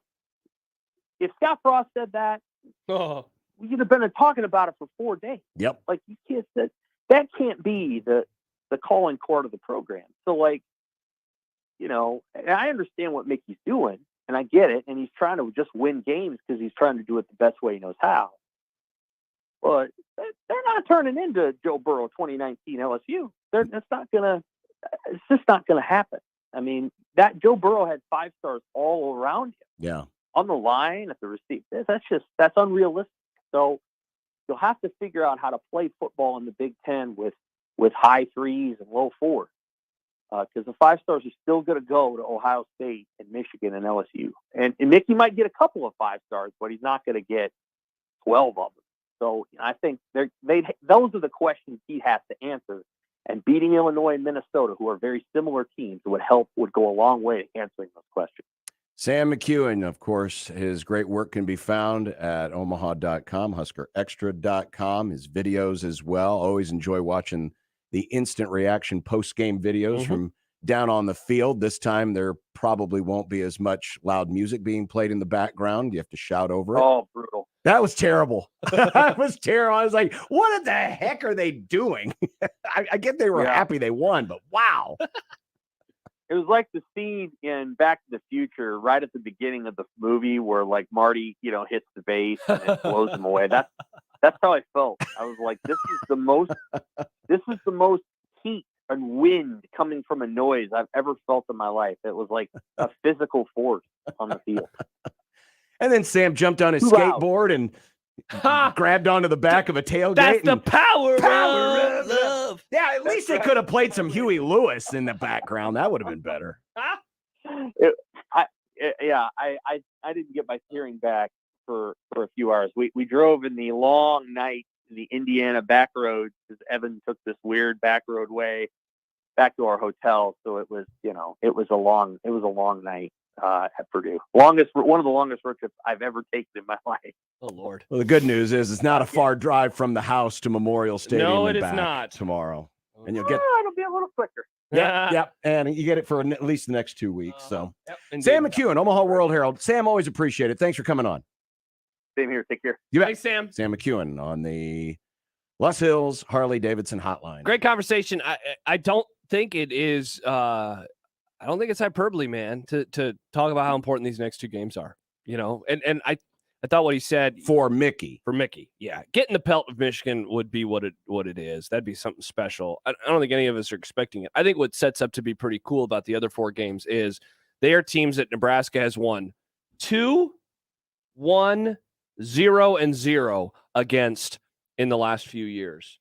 Going back to Mike Riley's last season, they have beaten Illinois, I guess 3 times going back to that year. They beat Minnesota only 1 time, and the other 2 donuts, 0-4 and 0-5. You get any of those, you're feeling, good. But in terms of Mickey and maybe getting the job, you probably got to get to 3. Maybe 2 does it, but I think 3 is the magic number. I think tomorrow it's going to be cool. I look forward to that atmosphere. And if the team gives the fans a chance to stick in just a little bit longer than, say, the Oklahoma game, that atmosphere was awesome. Oh, I think they will. Cool. I do too. Yeah, this is not the kind of team built, unless Chase Brown turns into Melvin Gordon. This is not the kind of team that's going to, put 35 up on you in 1 quarter and just blitz you out of the stadium. Yeah. Now, that's not saying Illinois couldn't win this game by double digits. I think they can, but it's going to be done in a different way. Yep, absolutely. In a different way. All right, still to come. Kent Wolgamott, we're reviewing Halloween Ends. Still to come, Ross Dellinger of SI.com. He had some behind-the-scenes access to Mickey Joseph last week and the Nebraska football program. Looking forward to that conversation as well on a One Beer Friday on 1620 The Zone. Hey, everyone. Josh and John here for the FanDuel Sportsbook. It is the perfect time to download the FanDuel Sportsbook app because new customers, you get a no-sweat first bet for up to $1,000 with our promo code 1620. Our dear friend, one Michael Severe, he was texting me some great information earlier this week about Dak Prescott of my beloved Dallas Cowboys. Johnny, ready for these numbers? When he's going up against sub-500 teams, the Chicago Bears, one of those sub-500 teams, 22-8-2 against the spread. He's 17-5-2 as a favorite and 6-0 in his last 6. Plus, I love that they're riding off a high of getting that win in New England. How about Dallas tomorrow? And because it's a no-sweat first bet, if I am wrong, no problem at all. That's great because betting on the Cowboys usually means you do need a mulligan or 2. By the way, the spread's up to 10 on that game on the FanDuel Sportsbook right now. No respect for the Chicago Bears. Mid-America's team. But hey, whatever you bet this weekend, it doesn't matter. If it loses, no sweat. You get free bets back if that first bet doesn't win. So sign up today with promo code 1620 for that no sweat first bet on the FanDuel Sportsbook app. That's promo code 1620. 21 plus in President Iowa. First online real money wager only. Refund issued as non-withdrawable free bets that expire in 14 days. Restrictions apply. See terms at sportsbook.fanduel.com. Gambling problem? Call 1-800-BETS-OFF. Previously on The Crossover. Bruce Feldman. I really think Alabama is not as good as people say. Oh, baby, I'm so hot. Actually, saying that does kind of get me going. Wait, Alabama, I missed the CFP? Hold on, I'm almost there. Say it slower. Yeah. Mornings on 1620 The Zone. The Connor Happer Show. Unsportsmanlike conduct. 6A to 6P. 1620 The Zone. Your Omaha area forecast presented by Bellevue Berry and Pumpkin Ranch from the KETV Newswatch 7 Weather Center on 1620 The Zone. Chilly start Friday, but a really nice afternoon ahead to wrap up the week. Expect mostly sunny skies throughout the day. Wind remains light with highs around 65. I'm meteorologist Sean Everson from KETV Newswatch 7. 1620 The Zone's Unsportsmanlike Conduct, brought to you by a great friend of the program, Union Bank and Trust. At Dingman's Collision Center, you voted them first place in Best in Omaha for the past 17 years. So they want to say thank you for choosing the Dingman family and their incredible technicians to repair your vehicles. At Dingman's, they'd rather be the best than apologize for anything less. Email us on the Equitable Bank inbox with whatever is on your mind. Zone Inbox is brought to you by Equitable Bank. We take banking personally. You can get me, Gary, at 1620thezone.com. We want to hear from you on the Equitable Bank Zone Inbox. It's time to find a career that's right for you. Metropolitan Community College can help you find a new path forward on your time. Whether you need a degree that puts you on a path to a new career or need to finish a degree you've already started, MCC makes it affordable and convenient with a flexible class schedule, online or on campus. It's your time to path forward. Let MCC show you the way. Register today. Classes start December 1st. Apply today at mccneb.edu/adults. Greg Gonzalez retired as a tenured and decorated Deputy Chief of Police at the Omaha Police Department. Greg has over 28 years of experience and successfully climbed the ranks from street cop to Deputy Police Chief in charge of hundreds of police officers. Greg holds a bachelor's in criminal justice and a master's in public administration. Greg has the education, executive leadership, and budget experience needed to manage the Douglas County Sheriff's Department. Greg has helped recruit and hire over 450 officers. Greg Gonzalez will hire and train deputies to patrol your neighborhoods and keep you safe at night. Greg is the only candidate who has the executive leadership experience at the ranks of deputy chief, captain, and lieutenant. His opponent does not have the temperament, education, rank, budget, or supervisory experience needed to successfully lead the entire Douglas County Sheriff's Department. Hire the most qualified person for the job. Vote Greg Gonzalez for Douglas County Sheriff. Hi, I'm Greg Gonzalez, and I approve this message. Paid for by Greg for Sheriff. It's a first look at the Creighton Blue Jays. The Blue Jays are back in exhibition action as they take on Drury. Sunday coverage begins at 5 p.m. with Ravi Lula, with tip-off at 6. The Blue Jays are back on 1620 The Zone and 1019 The Keg. The Zone Hotline is powered by Los Hills Harley-Davidson, your home in the hills. John Bishop and Josh Peterson. Honestly, everybody sucks. I mean, look. I suck. Don't cut. It's unsportsmanlike conduct on 1620 The Zone.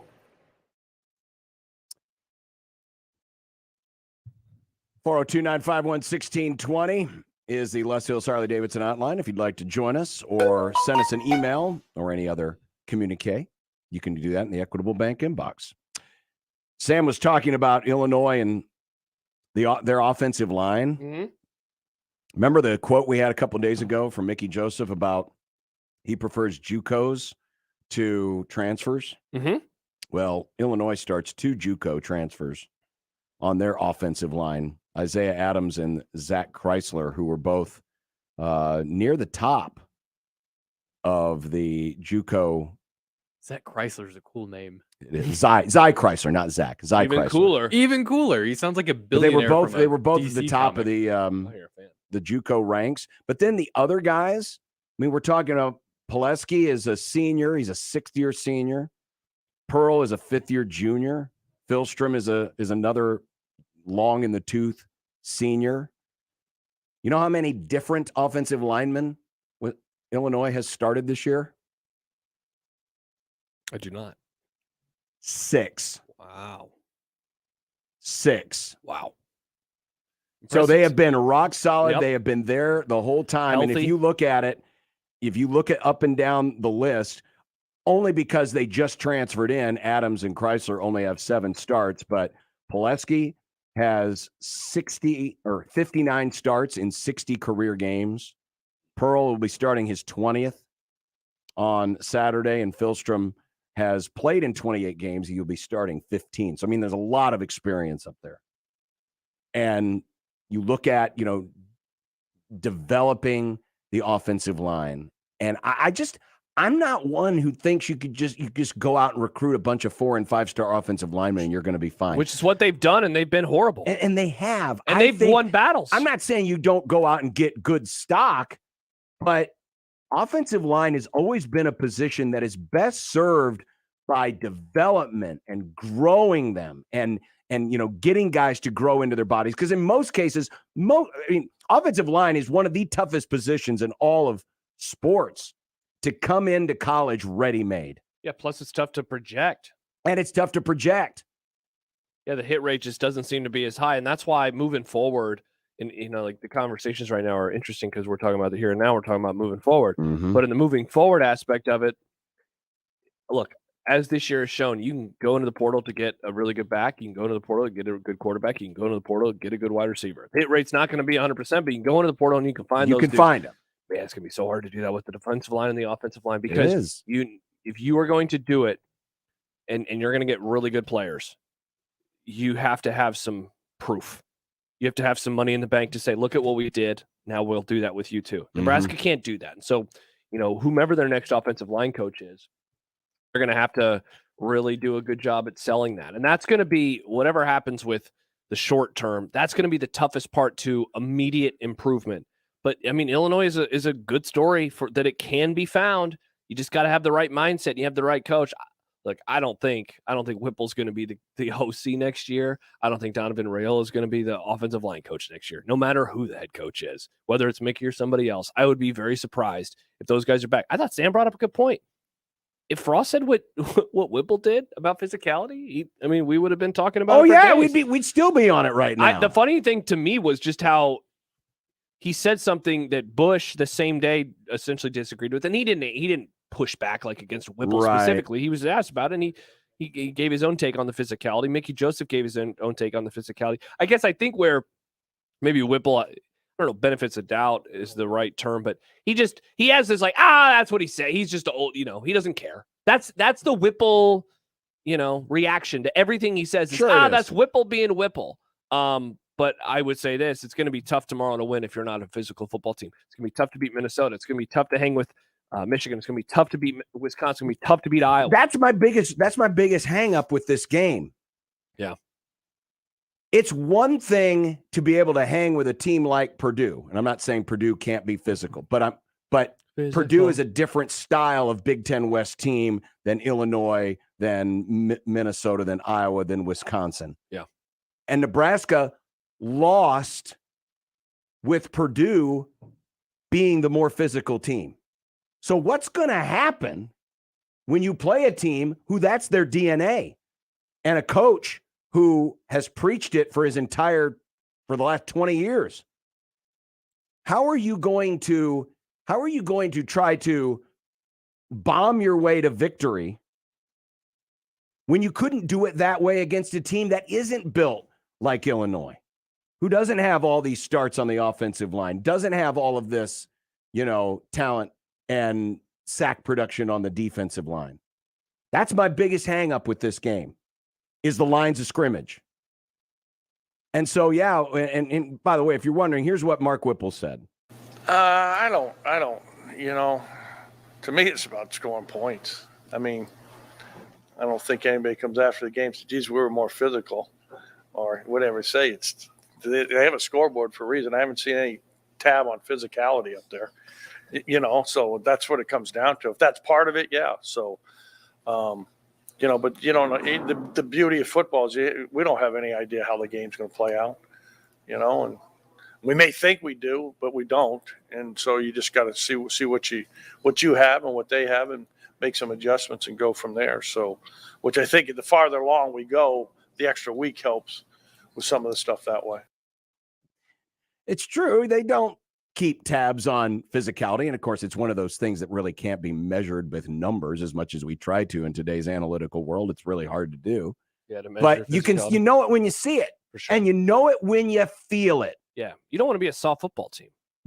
Soft football teams, yes, occasionally you can win some games. You can wow some people, but eventually you run into a force that is going to be very consistent in what they do. And what's been the other mantra this week from Joseph, from Bill Bush, has been, Illinois doesn't do a lot of fancy stuff. They just do what they do. Correct.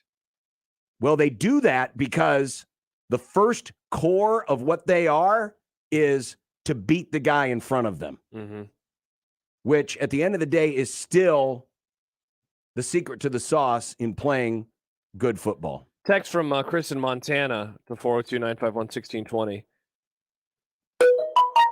Don't you think Whipple was more answering critics who were insinuating he was scoring too quickly? I took it as not being as much about not being physical, but more as a snarky response to people saying he was scoring too quickly. Perhaps, because that has also been a thing that has come up a lot over the last few weeks. And Joseph has kind of backed off it just a little bit, on if they're scoring too fast. Because again, they're not going to apologize for it. But in this game in particular, I think where it comes from with me too, John, is that all of these 5 games, they're going to have to be physical. They're going to have to come across as a physical. Well, Sam's right. You're going to have to answer the bell. I don't see Nebraska winning any of the next 5 games if they only have the ball for 20 minutes. I like how Chuck puts it. I get what Whips is saying. He isn't wrong. Just being more physical isn't going to win the game. But it helps you score points by moving defenders out of the way, which Nebraska doesn't do. Right. Yeah, that's the thing. It doesn't have to be so black and white. Yeah, you don't, on the scoreboard, it doesn't say physicality, Illinois today was at 70% physicality. Nebraska's at 30%. You get a scoreboard and it has the score of the game. That's all it's going to have. And passing yards and yada, yada, yada. That's what matters. But if you're physical, it helps. And going off of what you just said, physicality means more time of possession, means your defense is off the field. It just means you're moving them. In the end, as much as I love the analytics and I love the passing game and I love spreading them out, in the end, football at its most essence is about trying to take space away from the other side of the field. That's what it's trying to do. It's a game of land acquisition. It is a game of land acquisition. And sometimes football is about just the meat and potatoes. And the next 5 games are going to be about the meat and potatoes. Which is what this conference has been built on. Here is Jason. Hi, Jason. Thanks for waiting. You're on 1620, the Zone's Unsportsmanlike Conduct. Hey, what's going on? Hey, man. What's up? People, I wonder if people forget that Illinois' coach went down to the SEC with that same mindset, and he recruited huge offensive linemen, and I think he was a 500 coach down there. He did have some talent on offense as far as the skill position go, but he floundered down in the SEC. So, and there is a difference between the SEC and the Big Ten, I guess. Big Ten's more vanilla. SEC is more like the irresistible force, I guess, or whatever. But regardless, Illinois is off to a good start, and I can see why everybody's excited over there. But I don't think that they are head and shoulders above other teams in the division. They are vulnerable. You take away their running game, what are they going to do at that point? Now, John's right about the offensive line versus the defensive line. It does seem like a mismatch on paper, but like Whipple was saying, you got to play the game. You can't predict these things, and if we all could, we'd be millionaires. So, I'm optimistic. I saw the line on Monday was, in some places, it was at -8. And then when I checked back on Tuesday, it went back down to -7.5, and that's where it stayed. And I think that's what that line's all about, is because it's going to be a tight game, but then Illinois is going to probably just pound it out in the fourth quarter and go up 2 scores, probably to seal the deal. That's probably what Vegas is looking at. And, I could see it that way, but I can also see our wide receivers just going crazy in this game. And as far as scoring too fast goes, that was pretty much Scott Frost's philosophy, to just get points. And, if it works, yeah, sure. That's what you want to do. You can't apologize for scoring too fast. That's just kind of ridiculous. It sounds, I understand, like last week, Iowa tried to bleed the clock against Ohio State, and it worked for probably about half a game. And their defense did give them some breaks. But in the end, Ohio State's talent just took over, and they blew Iowa out. They blew them out in like the third and fourth quarter, spanked them pretty good. And Iowa is clearly inferior offensively, but they do have a very good offensive line. But that offensive line can only take you so far. Iowa's a good example. They always have a great offensive line, but what have they won? Zero, basically, as far as I've seen. So, I'm optimistic. I even got Nebraska winning tomorrow. Jason, appreciate it. I'd be careful, though. First of all, I don't know if Iowa does have a good offensive line. I don't think they have good anything right now. Not this year on offense. But don't underestimate Chase Brown. This is a talented back. This is a guy who has taken a lot of beating this year, but has dished it out. And the stat that he's got more yards after contact than Anthony Grant has yards is impressive. Mm-hmm. And where's Nebraska been susceptible this year? Tackling. If Nebraska doesn't tackle well tomorrow, forget it. It's going to be a very long day. Indeed. A very long day. And I get it. The Illinois schedule so far, it's not like they've beaten world beaters. Taking care of business, though. But neither has Nebraska. Taking care of business, though. Now, that's not to say, again, Nebraska can't win, but, underestimate Illinois at your own risk. Yeah. Last 2 years, Nebraska was supposed to be the better team and got waxed twice. Mm-hmm. Dropkick Murphys bring the This Machine Theater Tour to the Holland Center on November 2nd. Enter or wear a pair of tickets to the show now at 1620thezone.com. Remember, no matter how you listen, it's still AM radio. 1620 The Zone.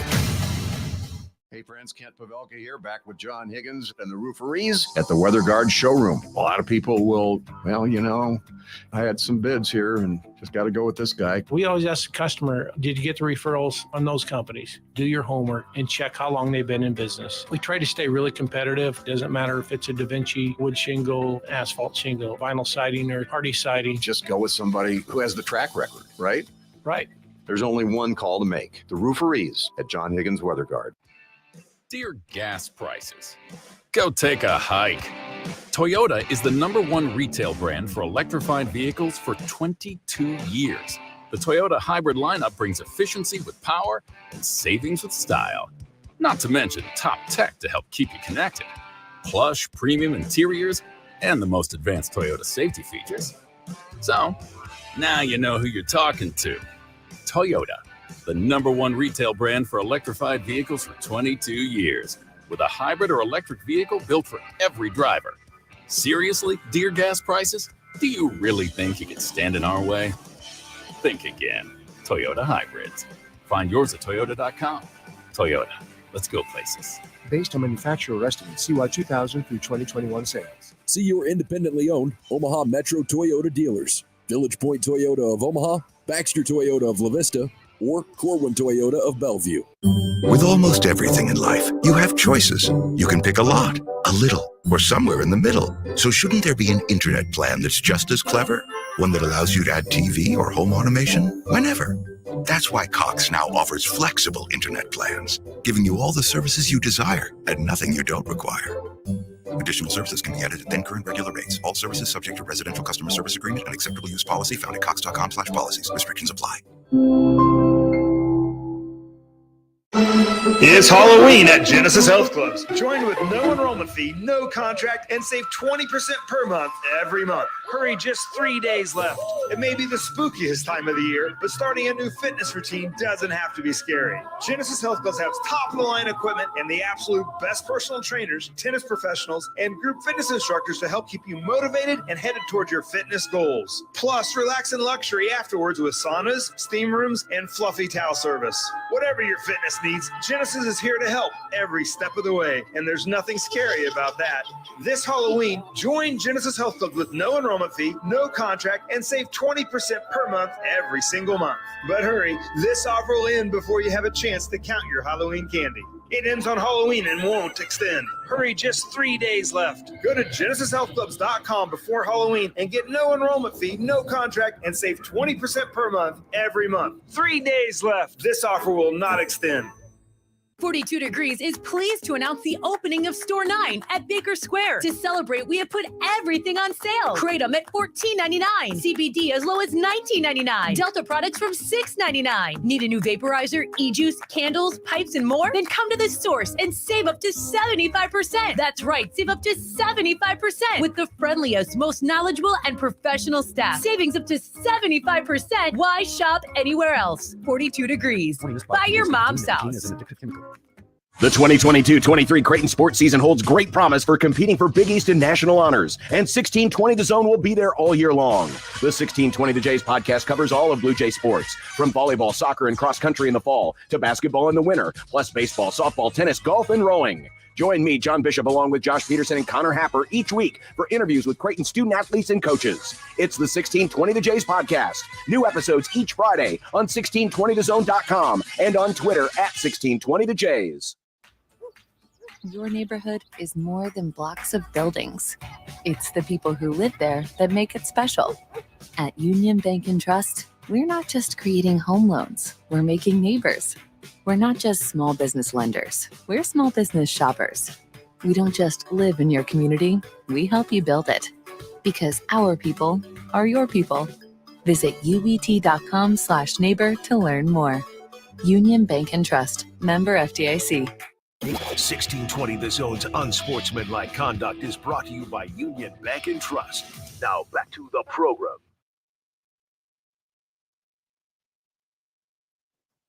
Kent's Movie Club right around the corner.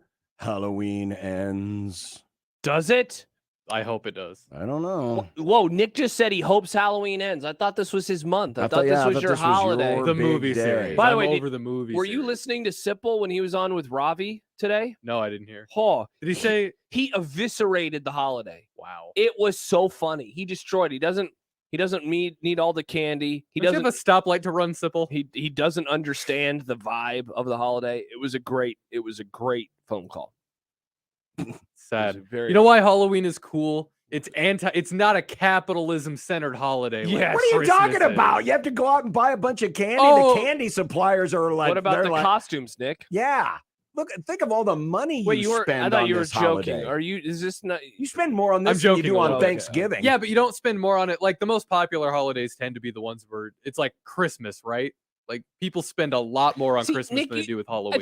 But they spend a lot more on this than they do on Thanksgiving. I think you think that liking Halloween is some like hipster opinion. A lot of people I love Halloween don't like think they it's do. some hipster well, opinion. but you just said it's not about capitalism, and it obviously is about capitalism. That was a joke. You just said it was partly a joke. It was partly a joke because the part was because you spend more on like Christmas. Barely. Like, there's other holidays where you spend way. I do more. like scary movies though.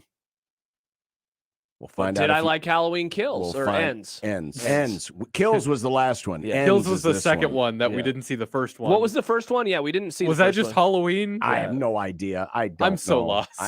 Greg Lincoln says that Sip is big porch light off guy. Oh yeah, keep the porch light off if you don't want the kids Well, he coming lets up. the chickens out of the cage and they just stand outside and stand guard. I watched this horror movie recently. Nick, are you a horror movie fan? I'm picky about them, but I'll watch them. So it's called Trick or Treat.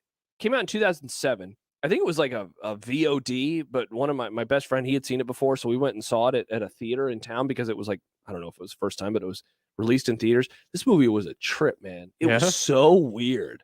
I enjoyed it for the most part. It was a very strange movie. So there you go, John. I do like strange movies. Yeah. Really? I will continue to recommend Barbarian to anybody. And I think it's on HBO now. It is. Yes, it's I on need to HBO. watch it. I didn't get a chance to see it in read a theaters. thing about it before you see it, but I recommend Barbarian. It's a blast. on If my you list. like scary movies, if you don't, stay. You don't. I might do that on Monday. There you go. There you go. Oh, for the holiday. For the holiday. Man, what a holiday. Nick's going to stay inside like he does every night.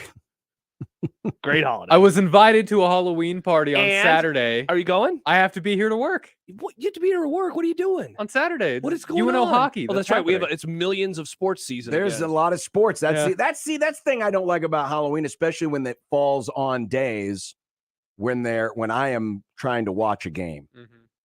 I was very thankful that in 2016, the blessed year of 2016, People the blessed forget. autumn R.I.P. of Harambe. 2016, It was a Monday. R.I.P. Harambe. that Halloween did not fall on a World Series day. Wait, why don't you want there to be sports? Oh, because of the kids coming the and kids stuff? coming, you Just answer turn the off door. your light. Yeah, just turn off your light. Sipple. Or Okay, well, become the that- house that gives kids raisins. I and they'll just don't get avoid it. you anyway. I don't get to decide. Oh, this. is that my wife? Yeah, this is now the good news is Sam, being a young hipster, apparently like Nick. Oh, does he love Halloween? He now Best last holiday. year he dressed up in his scary clown outfit and handed out the candy. He set up a table in the driveway and we had the kids come to the driveways. Nice. So no one came to the door and he took care of all the candy. I don't know if he's doing that this year Interesting. or if we're just doing it the old-fashioned way. There was one year when the Royals were playing the Giants in the World Series where I sat outside and watched the World Series and handed out the candy. That's fun. Just set up a projector. Do like a Like Jack Halloween Mitchell. wing nachos. We don't thing. have a great projector. Yeah, just go to Jack's house. Halloween nachos. Oh, Nick, that's a great idea. Halloween nachos. I would just prefer to be in my house. Yeah, that's understandable. It's I'm- going to be I'm- nice on I'm a Monday, though. homebody. Yeah. What's the Monday night game? Oh, yeah, there is football on Cincinnati and Cleveland, right?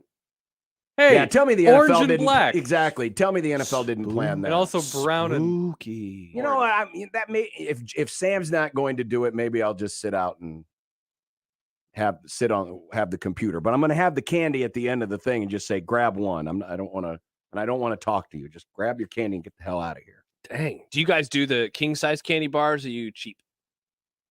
Well, first of all, the cheap way is the way you're supposed to go. Wow. Oh, so you guys do the king size? Yes. That's awesome. Well But done. that's not right. No one ever did the king size candy bars in So my just neighborhood. because as a kid you didn't have it means you don't want Exactly. gosh. Exactly. You always had to go to so- the rich part of town. I'm so happy John wasn't a World War II veteran. Yeah, no He'd joke. be so pissed all the time that other people didn't have to go to war. Well, no, it has nothing to do with that. That's how your personality is about everything. You don't want free college. You don't want big candy bars. So if you were You're a World War supposed to II, pay if you take out a imagine loan. him- You're supposed to pay it off. What, Halloween candy? No, your damn college loans. Man, king size Reese's, that is the way to go. There's one specific part of town.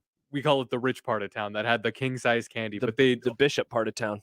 They always ran out, because they had a limited, everyone knew where to go. Yeah, everyone knew they had a limited quantity. I'm happy to hear that you guys give away king size bars. That's good.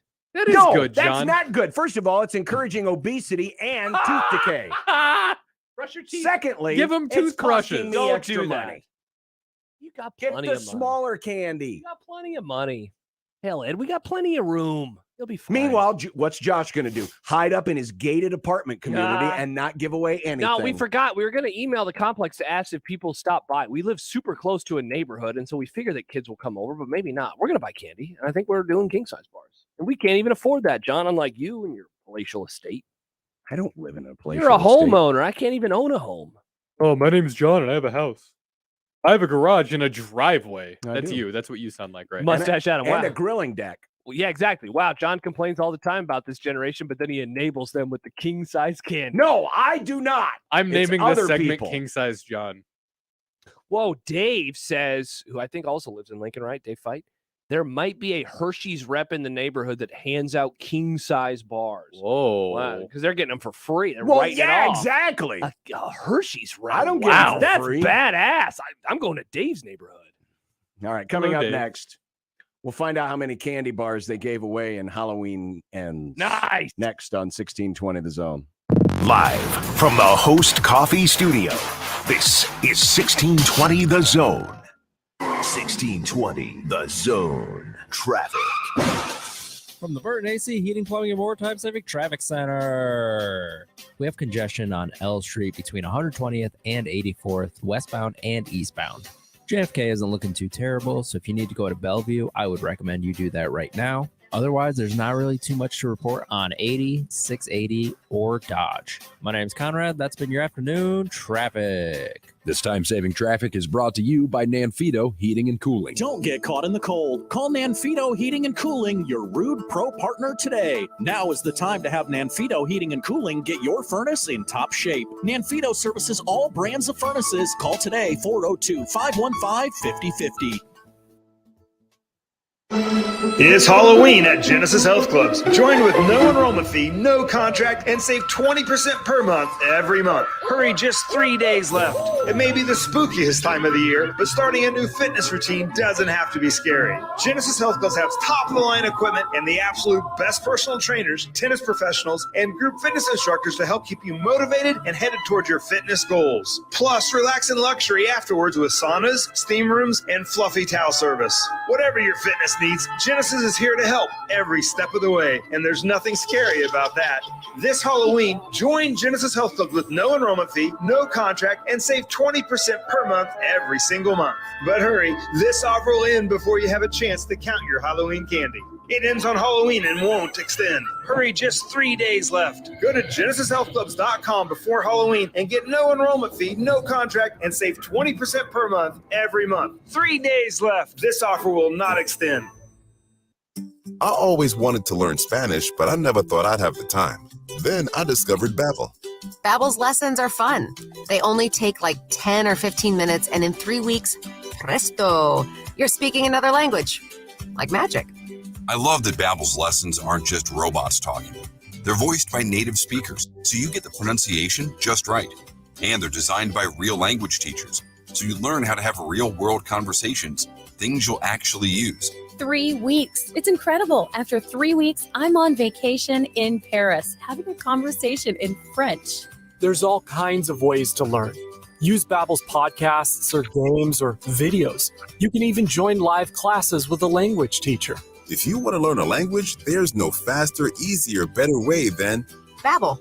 Babbel. Babbel. Babbel, évidemment. Go to Babbel.com to try for free. That's BABBEL.com. Babbel.com. This is Scott Schultz from Host Coffee. 2022 marks our 50th year, and business has never been better. We continue to grow and add new customers. Many employers are looking for new ideas for their staff as people return to the office. Our pantry service is a great office amenity for staff and guests. Fresh food, snacks, coffee, water, and other beverages for employees and guests. Enhance your office experience with pantry service from Host Coffee. Learn more at hostcoffee.net. Cubby's supports the PACE program with Raise Some Dough. For every large pizza sold at Cubby's in the Old Market, Cubby's gives $1 to the Police Athletic League, serving at-risk and disadvantaged inner-city children with athletic and educational programs. PACE has over 5,800 program participants. The league reaches kids that would not normally be able to participate in athletics like soccer and baseball due to financial situations and family dynamics. PACE wants to give every kid the opportunity at athletics and a healthy and safe environment. If you'd like to support PACE too, go to paceomaha.org. Listen to Woodhouse Auto Family Blue Jay Overtime, the Creighton men's basketball postgame show on 1620 The Zone. Live from DJ's Dugout downtown. It's right after every home game, presented by Barry Law. Exclusively on your home for the Creighton Blue Jays. 1620 The Zone. Shop Woodhouse Place Hyundai and Nissan, 144th and Giles. KOZ and Bellevue, Omaha, Council Bluffs.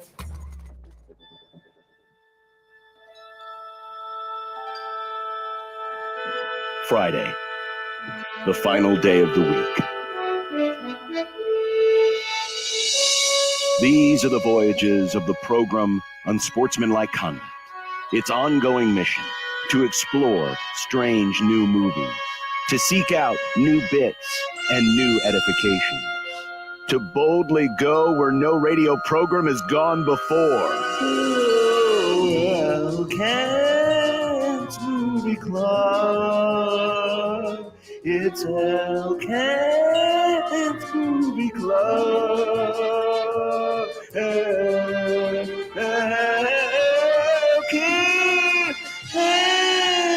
Movie Club.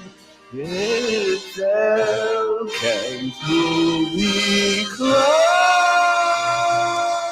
With Kent Wolgamott of the Lincoln Journal-Star. Happy Friday, Kent. Hello. Happy that the NBA is back? Yeah, always. Not happy to have to watch the Lakers again, though. I was going to say not happy with my Lakers, but they're pretty much, but I'm used to it, after a million years of Nebraska basketball, watching teams that stink, it's. It's kind of your brand these days. Yeah. Yeah, it has become the brand. My brand. So, do you give out the big candy bars or the little candy bars? We give out the little candy bars. Good for you. And part of the reason for that is Carla teaches at Southeast and Bryan Nursing College and takes candy for her kids. And if we gave out large candy bars, that'd be like 100 candy bars right there. Oh, yeah. See, you gotta be economic, and plus, you don't want to encourage obesity. Okay, Mr. King Size Candy Bar. That wasn't my call. That's your house, though. It is your house. Your name's Oh, on are the you team. giving away the Yeah. heart? John's a hypocrite, Kent. Yeah, No, exactly. I am not a hypocrite. He's arguing with his wife on air, and she's not even responding. It's great.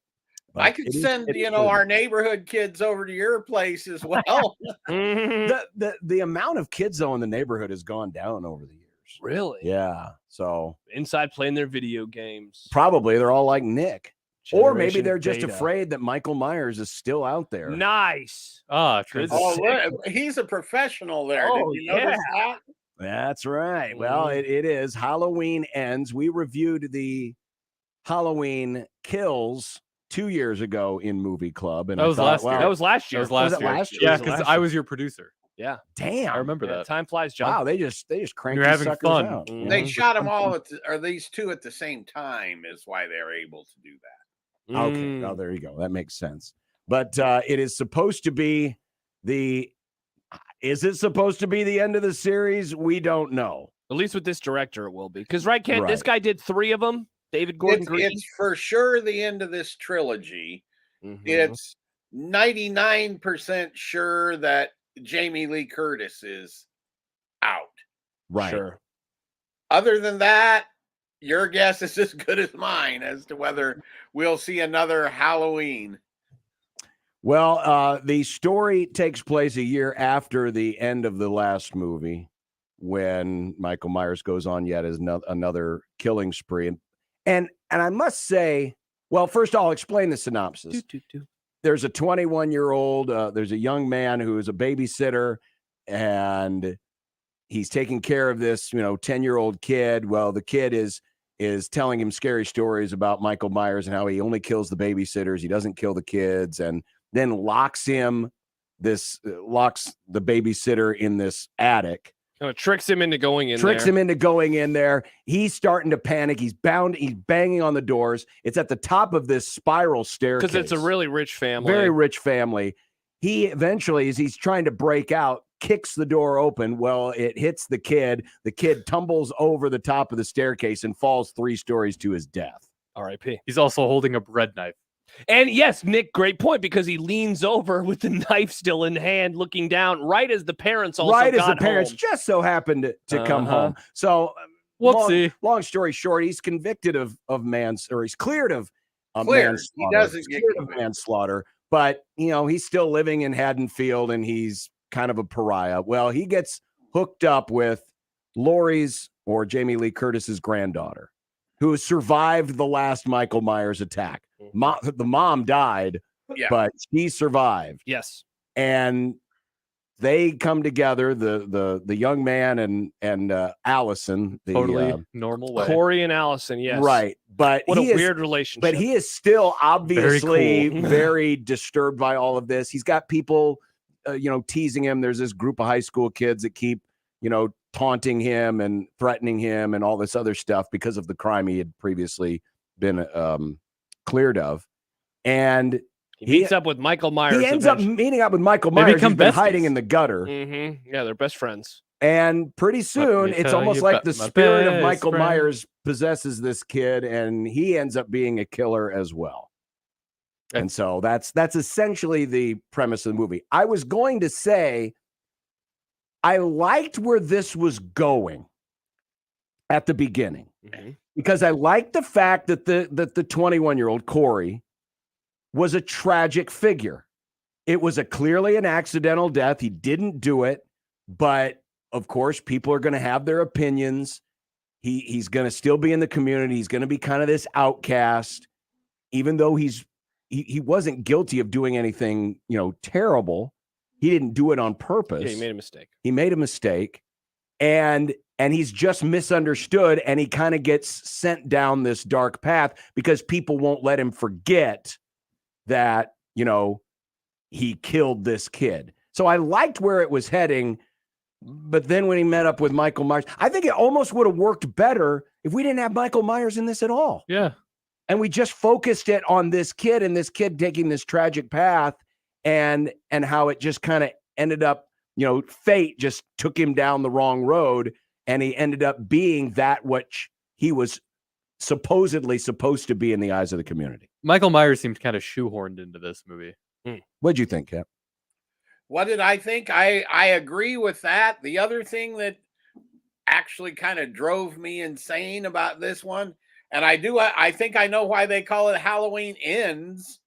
There were how many times? I counted 6 times that it could have ended or should have ended.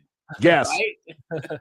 It was like, be over, please. It was like, how many times can you have a fake ending or whatever you want to call it? Yeah, false finish. I counted 6 of them. It was like, okay, 1 or 2 I get. 6? Come on. Yeah, it's funny too, because now, for the record, I haven't seen all the Halloween movies. I've seen the first one, and then I think I've seen the last 2 and bits and pieces of a couple. Yeah, others. we reviewed the original, right? We might have, yeah. Or maybe I 2 years just ago. watched it with my wife. I guess maybe we just did that.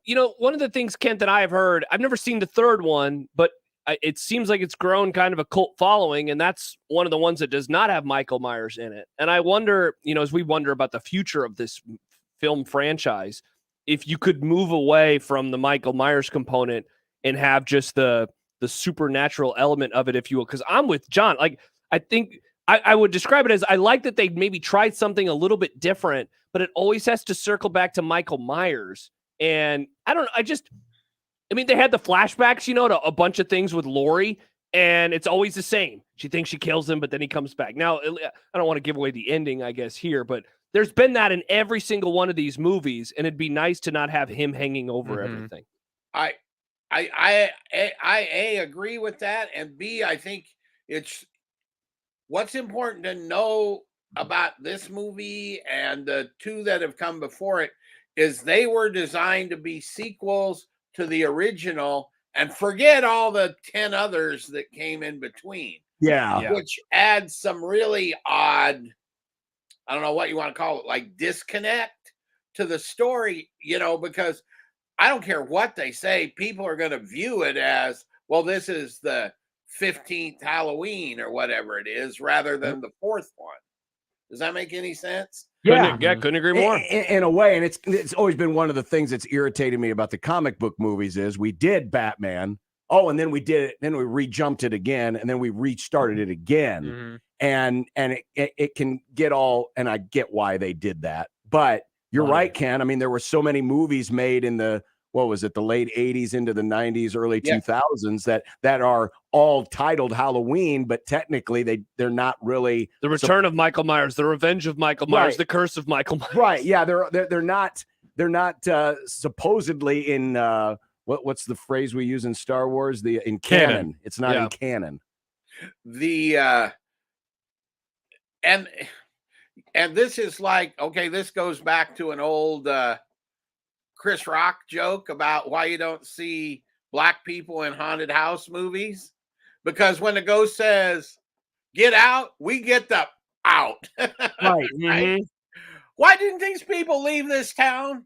Dude, thank you, Ken. I thought that the entire movie. It's a stupid town. Go away. Well, and that was Turn it into Chernobyl. That was the part of it. If you remember the last movie, Lori is out in the country. She's like distanced herself from Haddonfield. But at the beginning of this one, writing a memoir. She's writing a memoir, so she purposely moves back into the neighborhood that she was originally in, almost as a way to, show defiance towards the past or whatever. Yeah. But you're right. I mean, all of these people, from Corey, he had every reason to want to leave town because the whole town thought he was a murderer. His mom sucks. Yeah, his mom is horrible. His mom is a terrible person. She was the one person I was glad to see get it. I'm not going to lie there. I was actually cheering for that part. Yeah. But yeah, why don't these folks just leave this town? Or why don't they use grenades or an RPG on Michael Myers? Yeah. A nuke would surely finish Michael Myers, right? Well, I think probably so. finish the town too, which that's why everybody should leave first. Yeah, that's true. Let's go full Alien versus Predator. The other two things I will say, cheap devices that I was like, oh, give me a break.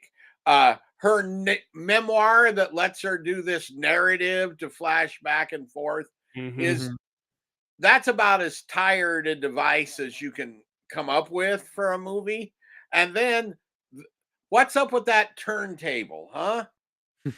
Thank you. I wanted to bring that up. The radio DJ. Hated has him. Michael ever cut off somebody's tongue? Like that's the only reason why the guy used a turntable was because it gave when you got the scene after he got his tongue cut off, they're listening on the radio. It's spinning. I hated everything about that platter, DJ, and it's skipping the needle. I will say about this that though, radio Kent, station I do wish, I've been in a few small towns that have had the radio stations on ground level, and there's even one in Omaha. I do think that those are pretty cool. Like if we had a radio station, we could just walk in the front door and we were looking, people were walking by us. Yeah, maybe you guys should do that. Like right out on. Let's take out the wall. Yeah, I love that idea. Love that idea.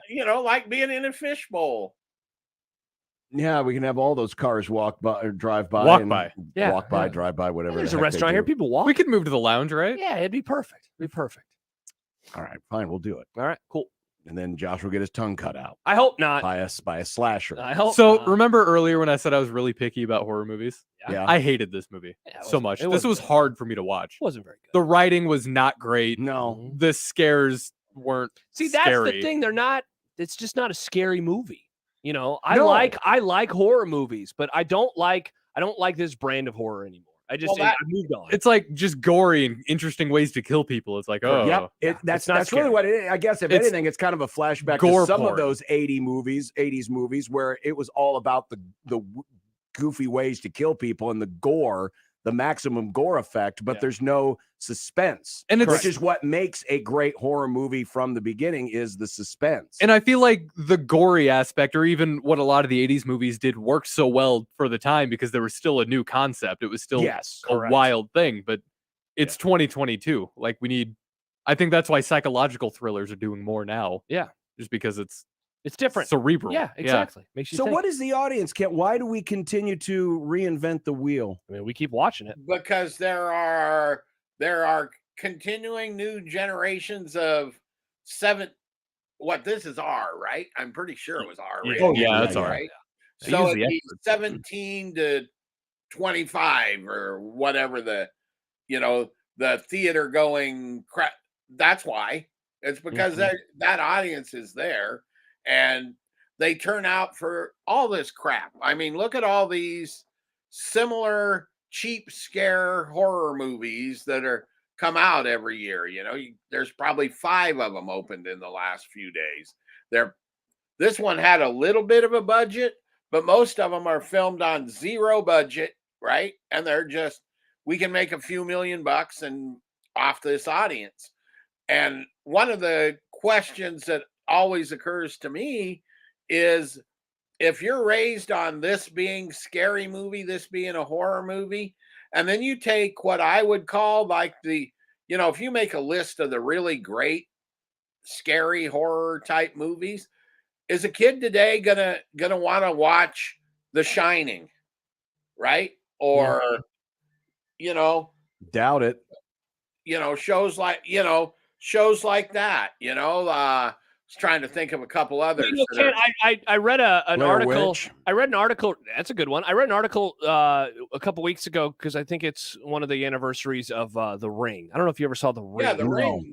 That's a really good movie. Yeah, and I saw a comment on the article that was like or maybe it was in the article. It was like to think that this one of the scariest moments in this movie is a little girl crawling, out of a TV, and like in traditional horror that wouldn't be. What is the scariest? And that, I mean, that movie, that is still, for me, seeing it in the theater, that's the number one. Every movie that I've seen. And the Korean version of it, not the American. Yeah, I need to see that one, too. I've always wanted to see that one. So, yeah, it's just, I like those types of movies that this, it's funny, Nick said it. This movie, it's like it didn't even try to be scary. Right. I'm trying to even think of moments that were scary. And Like, it didn't even have this movie didn't do anything for me. Yeah.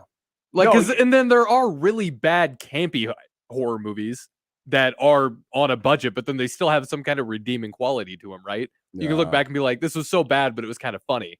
This wasn't. The tongue. And the record. That honestly, that was about the only sight gag that worked. Mm-hmm. Yeah. The rest of them were just, whatever. And then at the end, I mean, burn it all down. The town all just magically all just shows up at the car crusher to dispose of Michael Myers. It's like, really? How did we get the word out that fast, people? Twitter, Seriously. John. Social media is really They were fast. all on Nextdoor at the right time. Sure, the same why hashtag. not? Let's go kill Michael. Well, if you want to waste your time, go ahead. It's on Peacock. Don't do it. Don't do it. It's on It's Peacock. also in theaters if you And care to waste time and money together. Ken, I was looking at the Wikipedia page for it. It has made way more than its budget was. Why? It's made. I know it. See, so that's why John asked the question. Who are these for? I don't know, man, but people keep seeing it. It's made $85.7 million. It's almost on a budget of tripled about $30 million. Yeah, it's almost tripled its budget. So And good on them, I guess. Now the one thing to remember, and I guess they didn't over advertise this, but one of the things always to remember when you're looking at the budgets and they say it's got a $30 million production budget, you probably need to add another $10 million in there minimum for advertising. Okay. So they still about doubled But their they're still budget. doubling their money. Yeah. Geez, the first one of this new trilogy, the budget was 10 to 15 million. It made 255. Good God. Yeah. Also, I'm sure because Blumhouse did this, right? Blumhouse does Yep. every horror movie ever, so I'm sure they're not hurting for money anyway. No, definitely not. They could afford to take risks. Yeah. Oh, and you said the writing was garbage because It was so bad. Count the number of screenwriters. 1, 2, 3, 4. That's magic formula. You notice who one of them was? A movie like this. Danny McBride was one of the writers. Yeah, I did notice that. I was like, I'm what? like, hold Danny on. McBride? How come this isn't more funny? Exactly. Yes. It wasn't funny. Sad. Honestly, Comedy horror is great. Exactly. Insidious is awesome. I'm thinking that's what you should have done with this. Uh-huh. With this trilogy, you should have leaned more into the humor side of it. And maybe not go all the way like Scary Movie did, but lean more towards in that direction just to give it a different twist. Have you ever seen the Insidious movies? No. They're a good combination of actual horror and comedy. I don't know how they did it, but they figured out the balance. And I think you're right. I think they should have leaned into that with this. Also, nobody got naked. So did she get naked? The answer, no. One lady got robed. Michael would have been severely disappointed. Yes, Yeah. he would have. Hopefully he doesn't watch it. All right. That was terrible, but hey. Nick, what do we have next week? Are you going to go with the pick that I think you're going with? We sure are. Nice. It's been on my mind lately. Josh hasn't seen it. Kent, we're watching Full Metal Jacket. Oh my. It's on HBO. Yep. Josh has never seen it. It's a complete 180. I get This it. just suddenly turned into the bit is let's watch movies that Josh hasn't seen. I'm here for it. I'm good with that. Well, it's an intense movie in a very different way. It sure is. It sure is. And again, the first 30 minutes, how it lands with you says either a lot about you or about the mood that you're in when you're watching the film. All right. Or maybe the age you are when you watched the film for the first time. And I'll just leave it at that. And it made R. Lee Ermey's career. Sure did. It absolutely did. We'll talk more about that coming up next week. Speaking of horror films, Nebraska, Illinois. Nice. Will it be a scary game tomorrow? It won't be at night. Will it be a king-sized game or a mini game? Oh, nice. What do you think? I have a feeling it might be a horror movie starring a road grader running over a car or something. I have a feeling Illinois may just run right down Nebraska's throat for 60 minutes. As long as they don't possess the ball for all 60 minutes. That would be rough for Nebraska. Yeah. That would be rough. It would. Do you have a score? How about 42-17?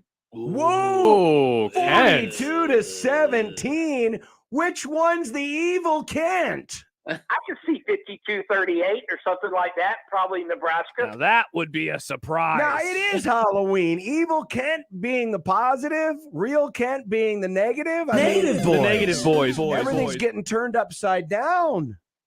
Oh, my God. By the way, Mark Whipple would love a 52-38 because that's a lot of offense. Mm-hmm. A lot of offense. Mm-hmm. Do you think this team is capable of putting up 52 against anybody? No. That would be a stunner. No. That'd be a stunner But of all they stunners. did put up 37 against Purdue. People forget. They did. People forget. They covered. In only 17 minutes of time of possession. Mm-hmm. Mm-hmm. All right. And they may have 17 minutes again on Saturday. That's true, too. That's true, too. All right, Kent, next week, Full Metal Jacket. Have a good weekend. You do the same. All right. Bye, Kent. Kent Wolgamott of the Lincoln Journal-Star.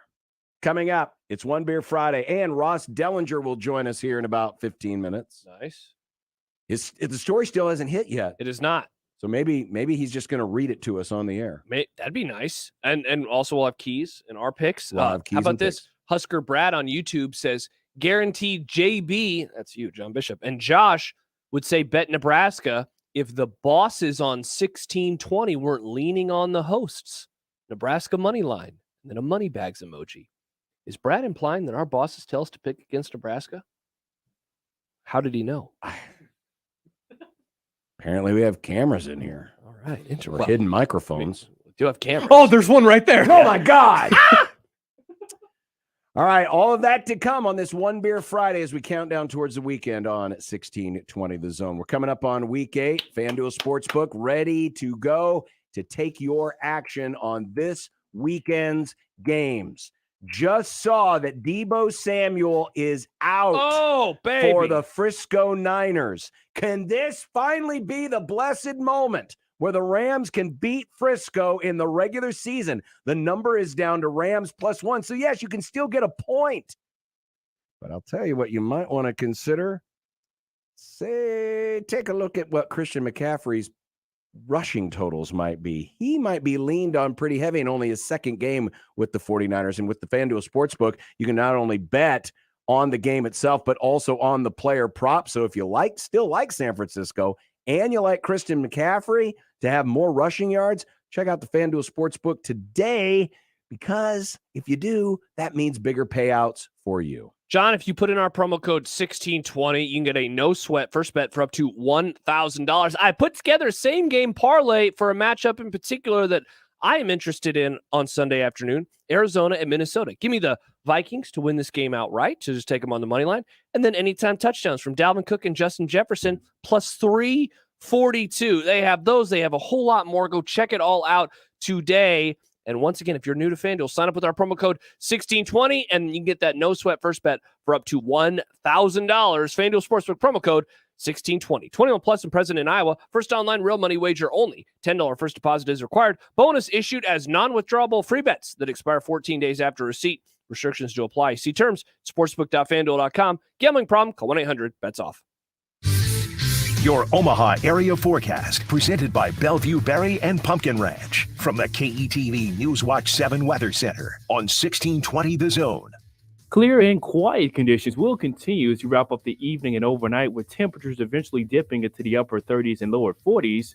In Omaha, I'm tracking a morning low of 38 degrees. Patchy fog will be possible for communities west of the metro. By the afternoon, a lot of sunshine with temperatures warming into the upper 60s. I'm meteorologist Anthony Copeland for KETV News Watch 7. 1620 The Zone's Unsportsmanlike Conduct, brought to you by a great friend of the program, Union Bank and Trust. 1620 The Zone. Traffic.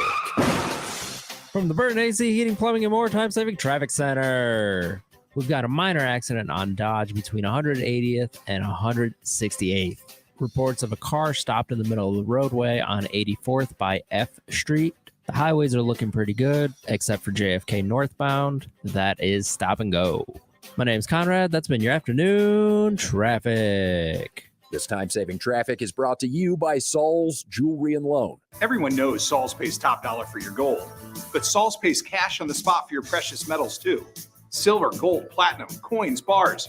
Who wants to wait to get paid? Get to Saul's Jewelry and Loan. Saul's Jewelry and Loan. You'll find it all at Saul's Jewelry. Shingles add beauty, protection, and value to your home. You want CertainTeed shingles. Carp's Complete Home Exteriors is a certified CertainTeed shingle master. When it comes to your roof, CertainTeed Shingles and Carps have you covered. Online at carpsomaha.com. Do you know the common signs of transmission trouble? Your engine revs before falling into gear. Shifting is rough, or you're leaking reddish-brown fluid. Knowing the signs could mean repair instead of replace. That's where we come in. We're certified transmission. The job done right at the right price.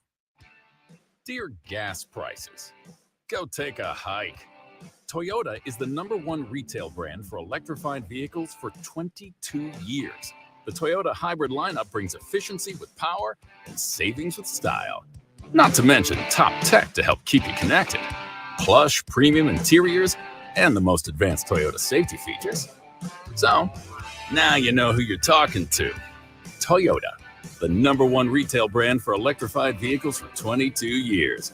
With a hybrid or electric vehicle built for every driver. Seriously, dear gas prices? Do you really think you can stand in our way? Think again. Toyota hybrids. Find yours at toyota.com. Toyota, let's go places. Based on manufacturer estimate, CY 2000 through 2021 sales. See your independently owned Omaha Metro Toyota dealers. Village Point Toyota of Omaha, Baxter Toyota of La Vista, or Corwin Toyota of Bellevue. If you are looking for a better college fit or have completed a 2-year degree at a community college, transfer those credits to College of St. Mary and finish your degree faster.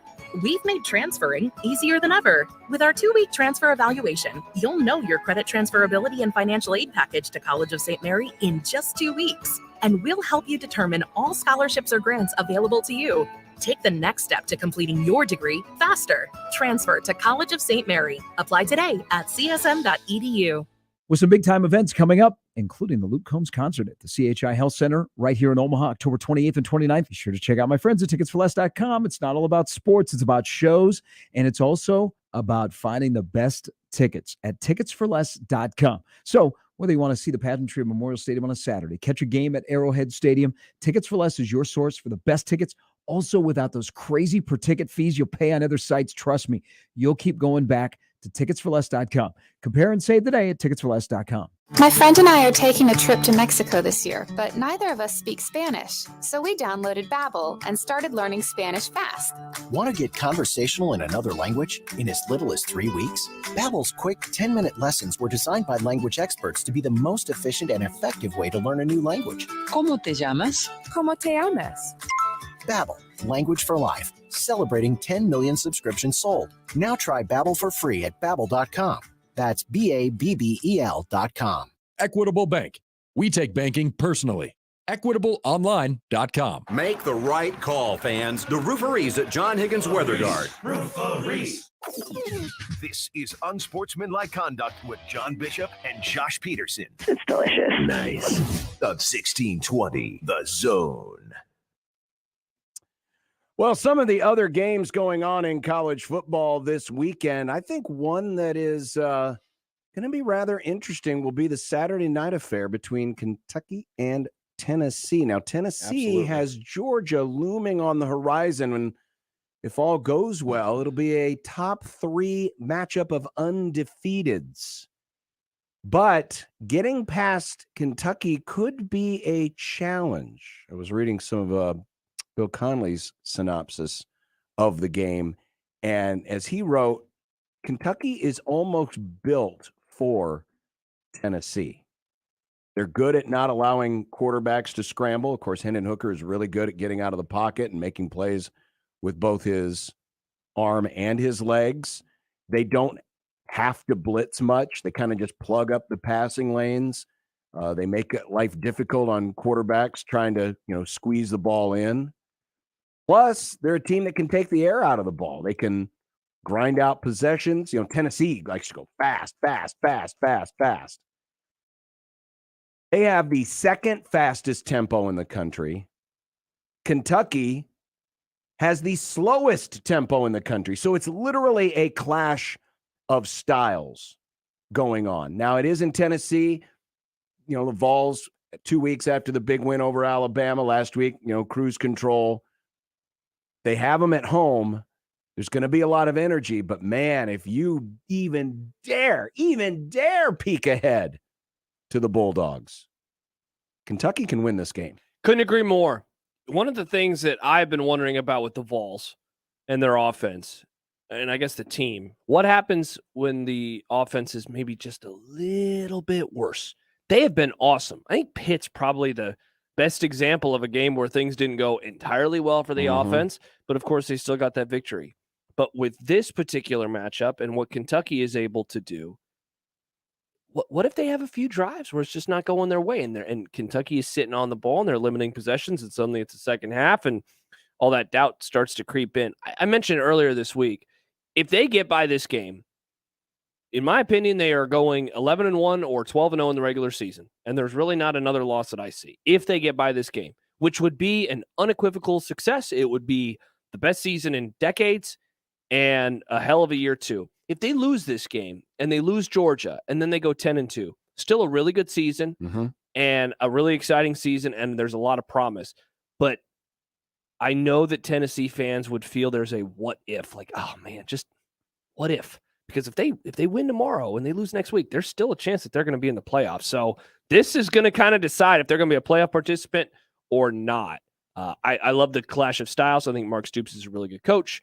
And Kentucky, they, gosh, the Levis injury sucks for them and what happened over the course of a couple of games, but they're a good football team. It should be this. I'm with you. This is the game that I'm most excited to watch tomorrow. Yeah, and I'm glad it's on at night. So those of us who are either watching or going to the Nebraska game don't have to. While you listen to Bigger Overreaction, don't have to split your attention. One game that you might have on the secondary TV while you're watching the Nebraska game is Oklahoma State and Kansas State. And do we know who's going to play quarterback? We do not. The latest that we know is we do not know. So that's a whole lot. So of Kleiman is going to take a page out of Billy Snide's book and just play everything super duper close to the vest. Yeah.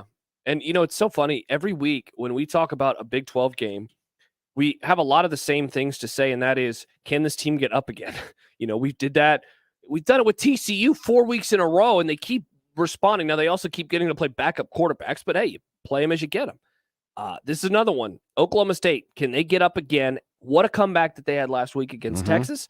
And then Kansas State, how do they bounce back after the aforementioned loss to TCU? Who the hell is it quarterback? If it's not Adrian, I'm for the record, I like Oklahoma State in this game.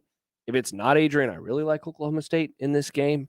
And, got to start talking about them, of course, as a legitimate CFP contender. I think you absolutely do. They can buy this one, man. They get past this one. It's Kansas on the road next week, and KU's been sliding. Yeah. Then it's a home for Iowa State. Then it's Bedlam. And then it's West Virginia at home for Oklahoma State. Where's plus a Big 12. It's in Norman.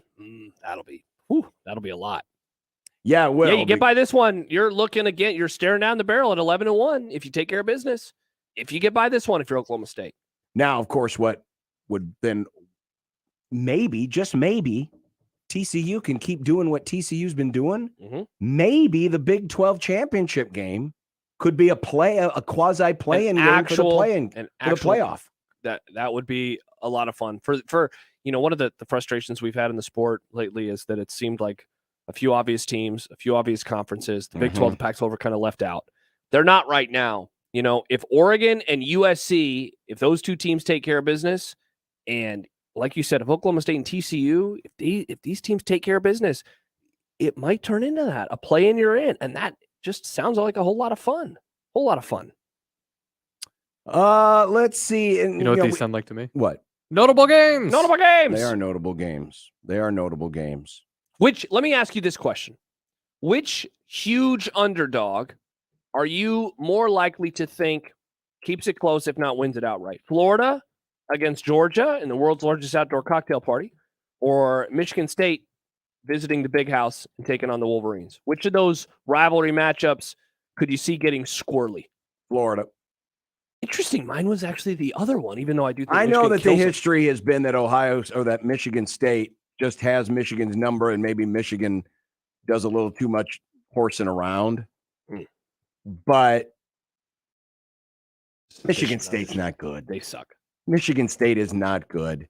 And I think this is a different – since last year, I think Michigan's got a new mindset.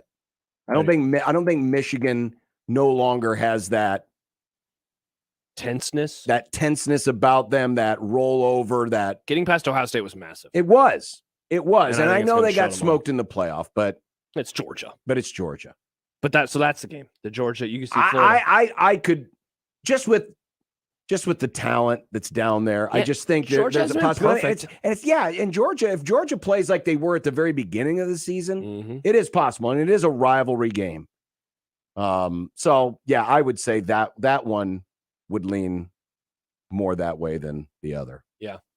By the way, just saw come across the wire, former Georgia coach Vince Dooley has passed away. Yeah. At the age of 90. Vince Dooley, who won a SEC and national championship in 1980 with Herschel Walker. That, before last year, was the last national championship for the Bulldogs. Longtime coach down in Georgia, and he was 90 years old. So heavy hearts in Athens and Bulldog country today. Vince Dooley has passed away at the age of 90. Coming up next, we're going to talk to Ross Dellinger of SI.com. We're still waiting for the story to come out, but he did have inside access last week to Nebraska football and Mickey Joseph. His observations on what he experienced, what he saw, what he heard. Coming up next here on 1620 The Zone. The best way to catch all the action is on 1620 The Zone. and no line for the bathroom. Creighton Sports Update. Creighton men's soccer wraps up the regular season home schedule tomorrow night as they host the DePaul Blue Demons. Kickoff is set for 6:30 p.m. Get your tickets online at gocreighton.com/tickets. That's Creighton versus DePaul tomorrow night at 6:30. And that's your Creighton Sports Update.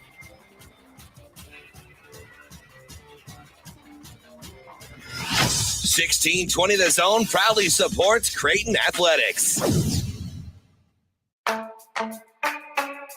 Everyone deserves to be connected. That's why Cox has high-speed internet to fit any budget. Stream, chat, and connect at an incredible price. You're probably thinking, wait, what? But yeah, it's true. Learn more at cox.com/ACP. Non-transferable, one per household. Application and eligibility decisions are made by the FCC. Other restrictions apply. Your neighborhood is more than blocks of buildings. It's the people who live there that make it special. At Union Bank and Trust, we're not just creating home loans, we're making neighbors. We're not just small business lenders, we're small business shoppers. We don't just live in your community, we help you build it. Because our people are your people. Visit ubt.com/neighbor to learn more. Union Bank and Trust, member FDIC. Prescription products require an online consultation with a healthcare provider who will determine if a prescription is appropriate. Restrictions apply. See website for full details and important safety information. Subscription required. Refund available for 60 days after purchase. Hey guys, did you know there's a generic form of Viagra that works just the same but is 90% cheaper? And you can get it online? Just go to 4hims.com/radio. You'll get a free medical consultation, discreet shipping if prescribed, a 100% online process, and trusted generic alternatives to the biggest brands at 90% off. That's right, get generic for Viagra, the same active ingredient as brand name Viagra, but 90% cheaper. It's the same medication you get from your doctor, but with zero copay, no expensive appointments, and no awkward face-to-face conversations. Results are guaranteed or your money back. To start your free online visit, you need to go to this exclusive address, 4hims.com/radio. That's 4hims.com/radio for your free online visit. FORHIMS.com/RADIO. The 2022-23 Creighton sports season holds great promise for competing for Big East and national honors, and 1620 The Zone will be there all year long. The 1620 The Jays podcast covers all of Blue Jay sports, from volleyball, soccer, and cross country in the fall to basketball in the winter, plus baseball, softball, tennis, golf, and rowing. Join me, John Bishop, along with Josh Peterson and Connor Happer each week for interviews with Creighton student athletes and coaches. It's the 1620 The Jays podcast. New episodes each Friday on 1620thezone.com and on Twitter at 1620 The Jays. Since this is a radio commercial, you can't see the people standing behind me. They're the Langfeld family. Everybody wave. Oh, sorry, you can't see them because radio. Anyway, the Langfelds are the family behind Langfeld Overhead Door, where they proudly install Midland garage doors to fit any space and style. And they don't take a backseat to anyone when it comes to their service. Because if something goes wrong, it's their name on the line. So they're going to make sure it goes right every single time. Langfeld Overhead Door, 402-234-2700. 1620 The Zone at 1620thezone.com. 1620 The Zone's unsportsmanlike conduct is brought to you by Union Bank and Trust. Now back to the program. I wonder if something's going on today. Ross's story hasn't published, and Ross's phone is going to voicemail. Not sure. So we'll wait and see. We'll keep trying. Maybe he'll be on. If not, we'll try to get him again on Monday for the program. But obviously something has come up, and Mr. Dellinger has been busy this afternoon. Well, this weekend, not only does Nebraska have Illinois, but they're going to be hosting a number of recruits. It's turned into a pretty big recruiting weekend. Kind of like the old days. It is kind of like the old days. And one of the players that will be there, well, it's actually two of the players that will be there. That's rather interesting. Now, earlier this week, Nebraska made an offer to Dayton Raiola, who is the younger brother of Dylan, son of Dominic, who is also a quarterback. he was offered, but his brother Dylan is coming with him. Indeed. The Raiola family is all coming back to Lincoln this week. And of course, people see the fact that Dylan Raiola is coming back and they're going, I wonder what's happening here. Now, you said something earlier when we were talking about Mark Whipple. Are we so sure that if Mickey Joseph gets this job that Donnie is going anywhere? Because of Dylan? Well, maybe not because of Dylan. Certainly, the family is still very much connected now. And we know that one of the reasons why Dylan Raiola chose Ohio State, not just because it was Ohio State, but one of the reasons why he moved away from Nebraska was because of the previous head coach. But you're talking about the worst coach in modern Nebraska football history? Football coach in modern Nebraska football history. Yeah. Scott Frost. We know that the relationship between Raiola and Joseph is obviously much better. You talking about Donovan? No, I'm Or talking Dominic. I'm just talking about the family in general. Okay. Are we sure that Donnie's would be going anywhere? I mean, I would be surprised if he's back next year just because he doesn't seem to be as, good at that as other coaches would be. Let's pretend that it's Mickey and he kept him. I mean, that would be a strike against him in my book. Because it would seemingly, again, be about pandering to the Raiola family. Sure, and but I don't know if one player is worth that type of pandering. Now, for the record, does this mean that Dylan Raiola is having second thoughts? I don't think so for a second. Mm-hmm. I don't think so for a second. He's just taking advantage of one of his visits, and it just so happens his brother's coming to town, family's coming with him. Why not show up? Why not come back and just see how things have changed? Mm-hmm. So I wouldn't read too much into that, but I do wonder if Dayton Raiola continues to be heavy on the Nebraska radar, if that also means that Donnie isn't necessarily destined to go somewhere else, if Mickey Joseph is the head coach. It's a good question. We'll examine that a little bit later on. But joining us now on the Les Hills Harley-Davidson hotline from SI.com, a man who had some behind-the-scenes access to Nebraska football last week, Ross Dellinger joins us. Ross, good afternoon. Thanks for coming on. Hi, good to be on with y'all. So what interested you in doing this story from the beginning? Obviously, you had some time with Mickey when he was at LSU. Was it more than just catching up on a subject you used to cover down in Louisiana? Yeah, I did. I was a beat writer before I joined SI in 2018.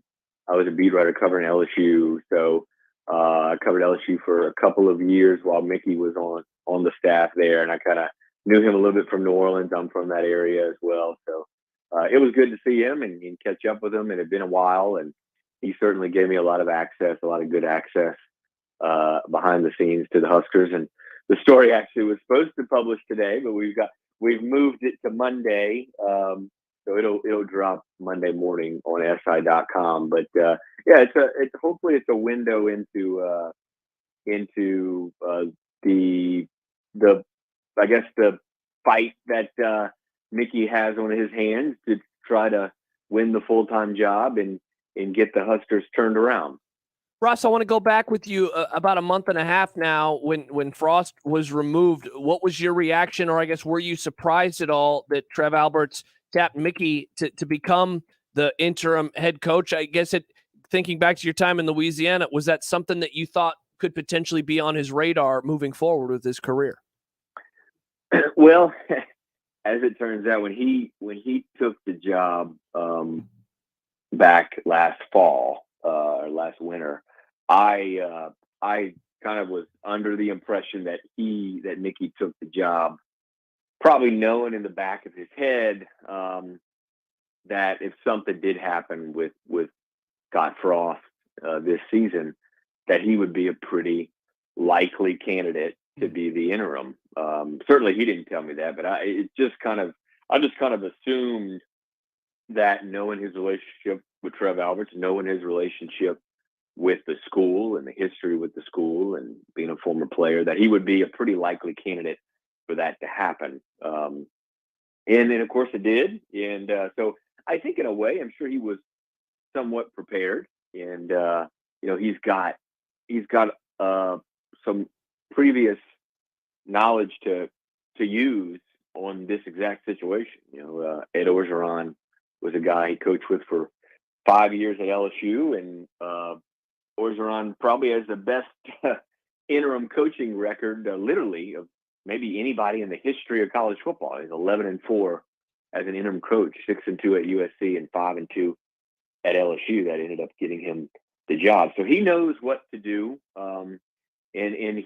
I just from being around the program, and I covered LSU in 2016 when Ed Orgeron was interim coach, and kind of changed that program after the firing of Les Miles. And Mickey's doing a lot of the same things. I mean, it was funny to be in the Nebraska football offices. It took me back to being in the LSU football offices in 2016. It was a lot of the same stuff.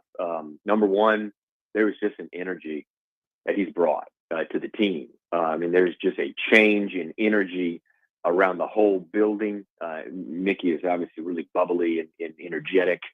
And then recruiting, my goodness. I was there in the facility all day Sunday, and it was recruiting. I mean, they were doing a lot of recruiting stuff. Mickey is recruiting like he's the permanent head coach. I mean, that's what Ed Orgeron did in 2016 at LSU. And then there was a change, right? Ed changed the offense at LSU in 2016. Mickey has changed the defense at Nebraska. So a lot of similarities there. I'm sure he's drawn from the Edo interim plan.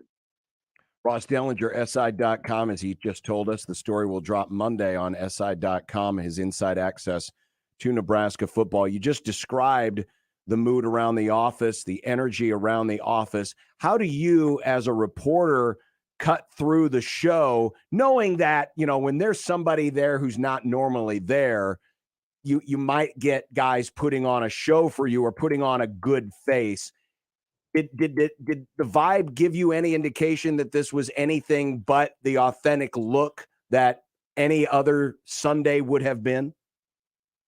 Well, just knowing Mickey, knowing his reputation, talking to people around him that have spent time around him when there's not, a reporter's eyes on him, it's pretty genuine. I mean, he's a pretty genuine guy. He kind of wears the emotions on the sleeve, so to speak. I interviewed Tom Osborne for the story. In fact, I was it was Monday morning. I was going back up to the facility just for a couple hours, and I knocked on the head coach's office, and opened the door, and there was Tom Osborne across the table from Mickey. They meet every Monday, so I quickly left the room and let them get back to their talk. But Osborne had said some things to me about what he sees around Mickey and how genuine he is. I don't remember the exact kind of quote that he said to me, but it was something to the effect of, you don't have to read too much into what Mickey Joseph says. He says it, and you know it, because he doesn't really beat around the bush. And I think he's very genuine, Mickey, and I know I was there, so of course he could put on some kind of act, but I don't think that's him. And I found that quote actually. You don't have to guess at what he's trying to say, is what Osborne said, because he keeps it pretty real. Mickey does, and he's not afraid to say some things. And as we saw earlier this week about the recruiting and the prospect, sometimes he slips up. He maybe talks too much, but that's part of who he is. That's Mickey. He's colorful and he's bouncing around, and the kind of the energy in the building and the team kind of has reflected that. Ross Dellinger of SI.com. You saw him a few years ago as an assistant coach, and as you just mentioned, and we've all noticed it here, he is very consistent. He is who he is. That said, have there been some changes in him, or are there little subtle things how and maybe he carries himself differently now that he's in a different role versus where he was when you last saw him up close and at LSU? Well, I think, Mickey has to command the team now. I mean, he, as a position coach, he commanded a room of receivers. But that's a lot different than commanding a room of staff and then a a full room of players. So there's more probably leadership he's got to do. There's he's not always Mr. Nice Guy, and that came across in some ways in staff meetings I was in. So he's taken that. He's kind of taken more of a command and a leadership role, I guess you could say, with the whole team. But yeah, there is a change you have to make, and sometimes it can be pretty difficult, I think, to make that change. Some people just aren't cut out to make that change from a standpoint of commanding and leadership and all that. But Mickey sure seems like he's done that. And we kind of forget, but he's been a head coach before. This isn't kind of his first rodeo. Sure, it's just the big chair, the big Power 5 school. But he was a head coach for a couple of years at an NAIA school. He's a head coach on the high school level. So I think he knows how to be a head coach. Ross, I wonder, in your opinion, what is Mickey Joseph's best argument to be the next full-time head coach at Nebraska? And do you think he's been able to make that yet? Yeah, well, I think it starts with two things that I touched on already about Ed Orgeron and the interim kind of plan, and that's energy and recruiting. Mickey's rarely ever been a coordinator, and certainly never been a major college coordinator, offensive coordinator or defensive coordinator. So you're not hiring Mickey. He's not going to be a hire that you make for, schematics and this whiz on offense or defense. He's a hire that I think could be comparable to many out there, where you're a CEO, you bring energy, you bring motivation to the team, and you recruit really good players. And I think he's trying to show that. I think he's trying to show that in the way the team fights, the way the team plays, the energy around the building. And then there's the recruiting part. And this is in my story that'll drop on Monday, but Nebraska seems to have it all, except one thing. They seem to have the money, the incredibly loyal fan base. They got these great facilities, but they don't have geographically a close, talent-laden recruiting footprint. And you've got to get on a plane to go recruit. In fact, last week during the bye week, he sent coaches out to Texas and New Jersey and Georgia and Arizona. So you got to go. And boy, if there's anything, Mickey knows how to do, it is recruit. And I think that's a huge selling point for him. Ross Dellinger of SI.com. His story will drop on Monday as inside access to Nebraska football. The thought was around here, at least in the very beginning, was, well, we're not 100% sure if he actually wants this job. And the thought was, well, Nebraska's going to go out and get an experienced coach, and then they're going to keep Mickey Joseph, so they're going to get the best of both worlds. But I wonder if in your opinion, has this experience, now that he's been in that big chair for a little bit, has it given him the head coaching bug? In other words, if he doesn't happen to get this job, do you think he goes elsewhere to try to pursue a head coaching job? Well, I can confirm that Mickey Joseph wants the job. There's no doubt about it. He wants a head coaching job. And if he does well enough, he might get it. But also, if he does well enough and doesn't get it, maybe he does pursue another head coaching job. I think he makes sense for Nebraska because he was a former Nebraska player. He knows the landscape there, the community, the history, the tradition. So he makes a little more sense probably at a place like that than he would at another program. Not saying that he can't be a head coach elsewhere, but it does make a little more logical sense for him to be the head coach at Nebraska, a team he knows, program he knows so well. But he definitely wants the job. There's no doubt about that. He gave me a quote that's in the story. He said, he was talking about how he could get the job and all that and what he needs to do to get it. And I think he said, You get the job by winning. Do we know how many wins? No, but we can make it hard on them. So he wants the job, and he's going to try to do everything he can, and he's kind of acting like he already has, which is what you have to do. And remember, that's what Ed Orgeron did. He's recruiting like he's the permanent coach. He's firing up the team like he's a permanent coach. You know, he walks the sidelines. He takes calls like he is the permanent coach.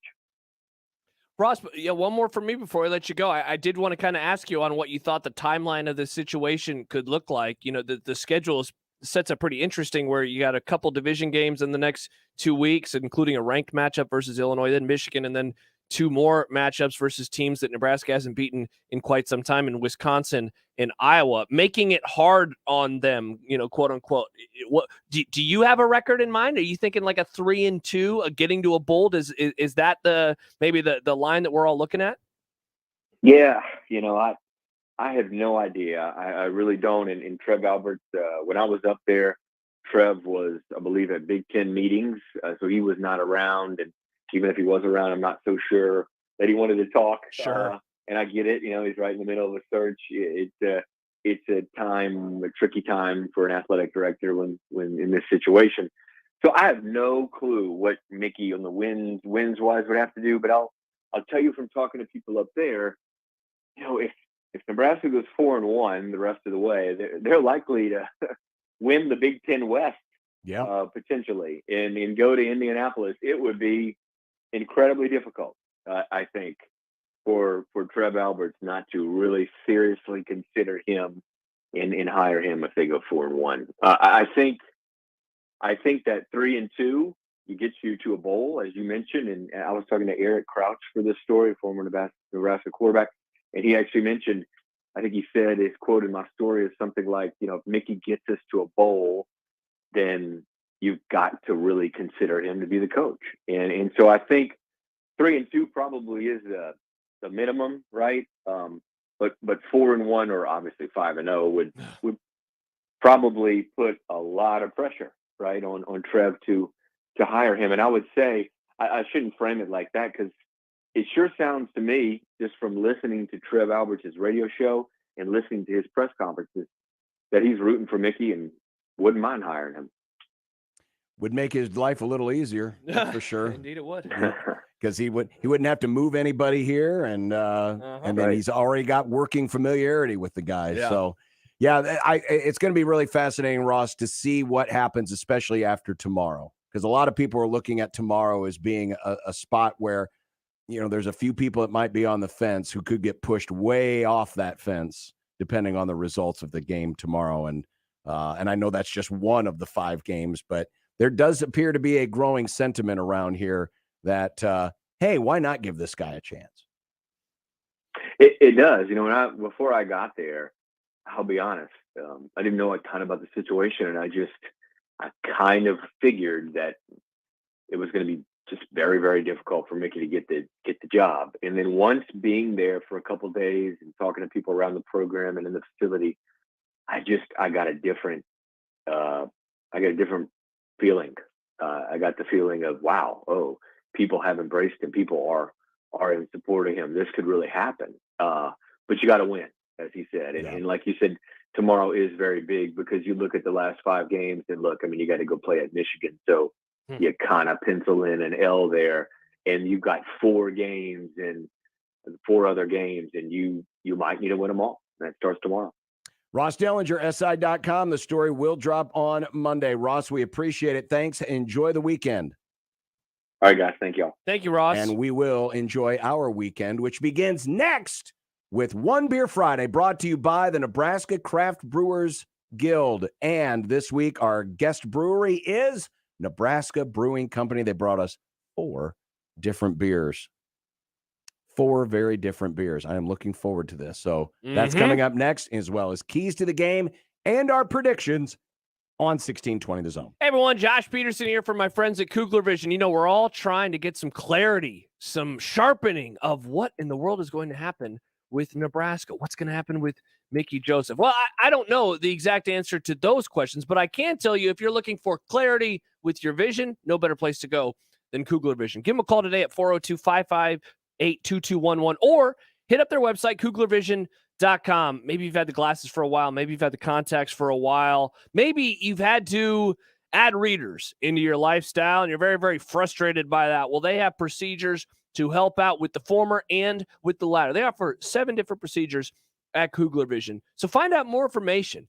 Find out how you could change your lifestyle, how trips would be a whole lot different. I know now when I go on vacation or when I'm going outside, when I'm hiking, whatever it is, going for a run, it's nice to know I'm going to be able to see everything in front of me and don't have to worry about what I had to worry about in the past. It has been such a great addition to my life, coming upon 5 years in early 2023. 5 years. Can't believe it. 402-558-2211 or visit them online at kuglervision.com. Live from the Host Coffee Studio, this is 1620 The Zone. 1620 The Zone. Traffic.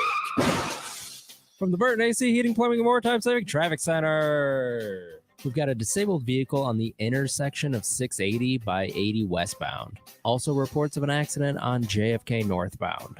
There's congestion on 80 eastbound. And L Street eastbound from 90th to about 68th is quite the parking lot. My name's Conrad. That's been your afternoon traffic. This time-saving traffic is brought to you by Fernando's Omaha. Thank you, Omaha. It's triple first-place wins for Fernando's. Fernando's is honored and grateful to you for voting them the best Mexican restaurant in the Best of Omaha and Omaha Choice Awards and Best Margarita in the Omaha Choice Awards. Fernando's, family-owned and community-served. Let's face it, credit cards are pretty much a necessity. New tires for the car? Oh, here's my card. I order takeout. Here's my card. And most of us just accept the high interest rates credit cards charge as a necessary evil. What are you going to do? Get a low fixed-rate credit card consolidation loan from Lightstream from $5,000 to $100,000 and pay off those credit card balances. Apply online, and you could get your money as soon as the day you apply. The average credit card company charges over 19% APR. But with Lightstream, you can get a fixed rate as low as 6.99% APR with autopay and excellent credit. Now I can pay off my high-interest credit cards and save money with a much lower rate. Apply today at lightstream.com/radio and get an additional interest rate discount. That's lightstream.com/radio. Lightstream.com/radio. Subject to credit approval. Rates range from 6.99% APR to 21.49% APR and include a 0.5% autopay discount. Lowest rate requires excellent credit. Terms and conditions apply. Offers are subject to change without notice. Visit lightstream.com/radio for more information. Here's an opportunity for business-to-business salespeople. NRG Media is looking for someone who gets excited about helping local businesses grow. Are you an idea person who can create and execute a plan? We should talk. At NRG Media, we create local marketing campaigns designed to meet a key challenge. On air, online, on-site, audio, video. It's all part of what you could do. A sales career with NRG lets you make a real difference. Business-to-business salespeople? Apply online at nrgmedia.com. NRG Media is an equal opportunity employer. Buy your next vehicle your way from anywhere with Woodhouse. Start your journey online at woodhouse.com. Easily shop all new and pre-owned inventory. Explore payment options and apply for financing. Ready to purchase? Schedule your new vehicle for pickup from the dealership or have it delivered to your driveway. Need a little extra help in determining your perfect vehicle? Our knowledgeable and local dealerships can guide you to the vehicle that best matches your needs. Experience car buying your way with Woodhouse, a trusted auto partner since 1975. You know, if COVID taught us anything, it's that local matters. Local shops, local restaurants, even locally brewed beers. October is Drink Local Month. So the Nebraska Craft Brewers Guild is challenging beer, seltzer, and cider drinkers like you to put your palate through its paces and drink local brews. Because seriously, Nebraska is really on the cutting edge when it comes to brewers who think outside the box. And besides, you really want to be drinking what they drink over in Iowa? Didn't think so. Click drinklocalnebraska.com. Shop Woodhouse Place Hyundai and Nissan, 144th and Giles. KOZN, Bellevue, Omaha, Council Bluffs. It'd be nice to have a pro Throw. It would be nice to have a pro Throw. It would be nice to have a pro Throw. It would be nice to have a pro Throw. It would be nice to have a pro Throw. It would be nice to have a pro Throw. It would be nice to have a pro Throw. It would be nice to have a pro Throw. from your mom.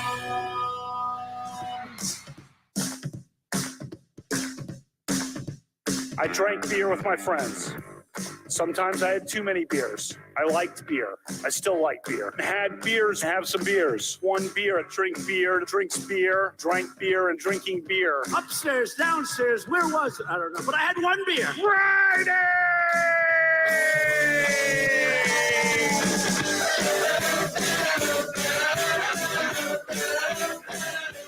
We probably have Beer Center each week. Ralph Club, biggest contributor. Beer. I like beer. I don't know if you like Beer Center or not. What do you like to drink? Next. I had one beer. Friday. Yeehaw! Hanging out and having some beers with friends, which I gladly do and which I fully embrace. Well, you think it was... Nope, it was one beer. Friday.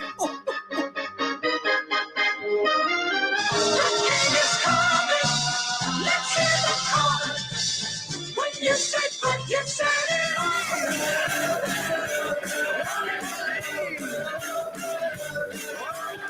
The One Beer Friday tradition continues, brought to you by the Nebraska Craft Brewers Guild. And this week, we are enjoying the fine work of our friends at Nebraska Brewing Company. You're familiar with Cardinal Pale Ale. You're familiar with Ale Storm, the official beer of the Omaha Storm Chasers. But today, they brought us some Cardinal Pale Ale. No offense, we're not going to try the Cardinal Pale Ale because we've had it as a One Beer Friday before. We're going to try the other three. Josh is going with the IPA Citra, a West Coast-inspired pale ale, rich in flavor, abundant in citrus, pine, and floral aromatics, an infusion of Citra hops. And 6.9% ABV. Nice. Thank you. 69. Nice. Nick is going with the Gimme S'more. Nice. A newly formulated brown ale blended with vanilla and the equivalent of a s'more in a pint glass. Now, there's actually no chocolate or marshmallow, but they say you'll be hard-pressed to convince your senses that they are not. That's good. And I am going with the Cozy Cold IPA.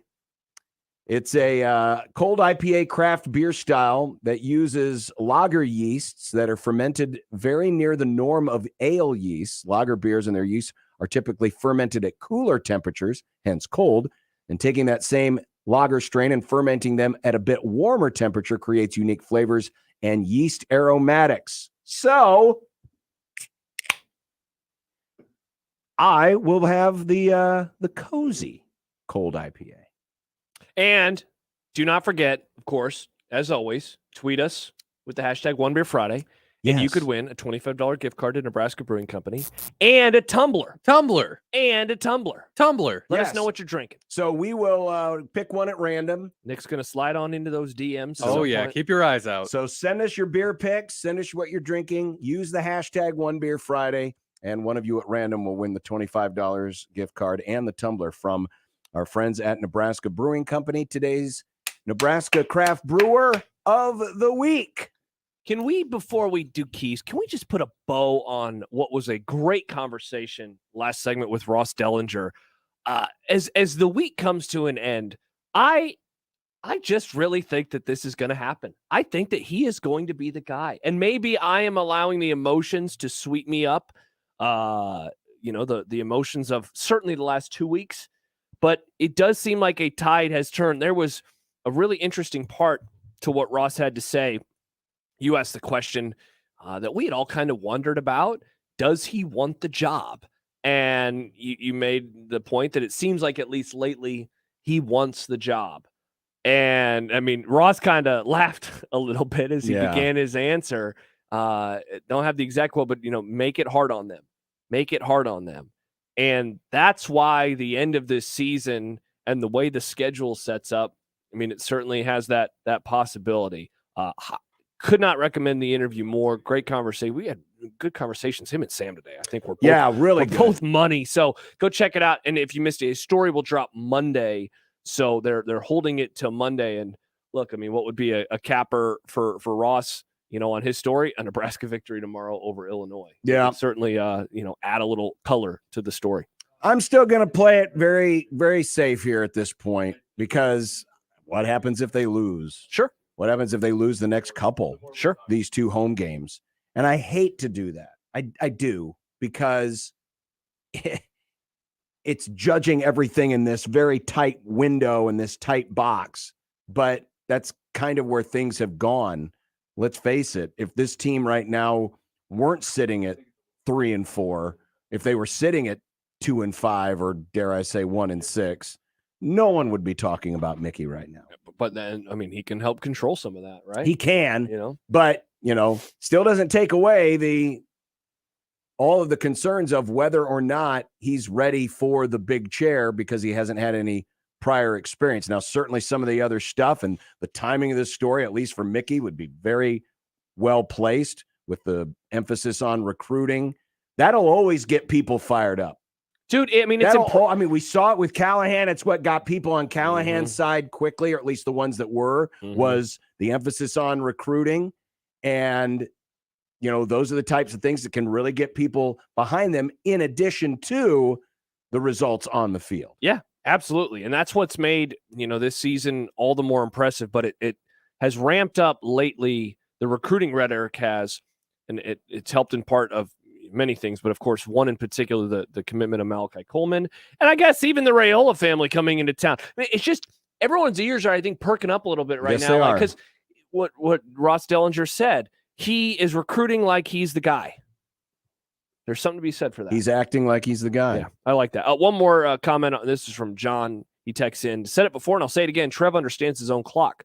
Frost's decision gave him this year without it ticking. Hiring Mickey gives him 2 more years without it ticking. I don't know if I agree with the latter point, but in a way, saving a firing of a head coach and doing so in the beginning of the following season, it does delay the timeline, I guess, just a little bit. And look, if the extended tryout, if we want to call it that, for Mickey Joseph results in him earning the job, that means, in my opinion, they're having a solid end of the season. Yeah, they're having a solid end of the season.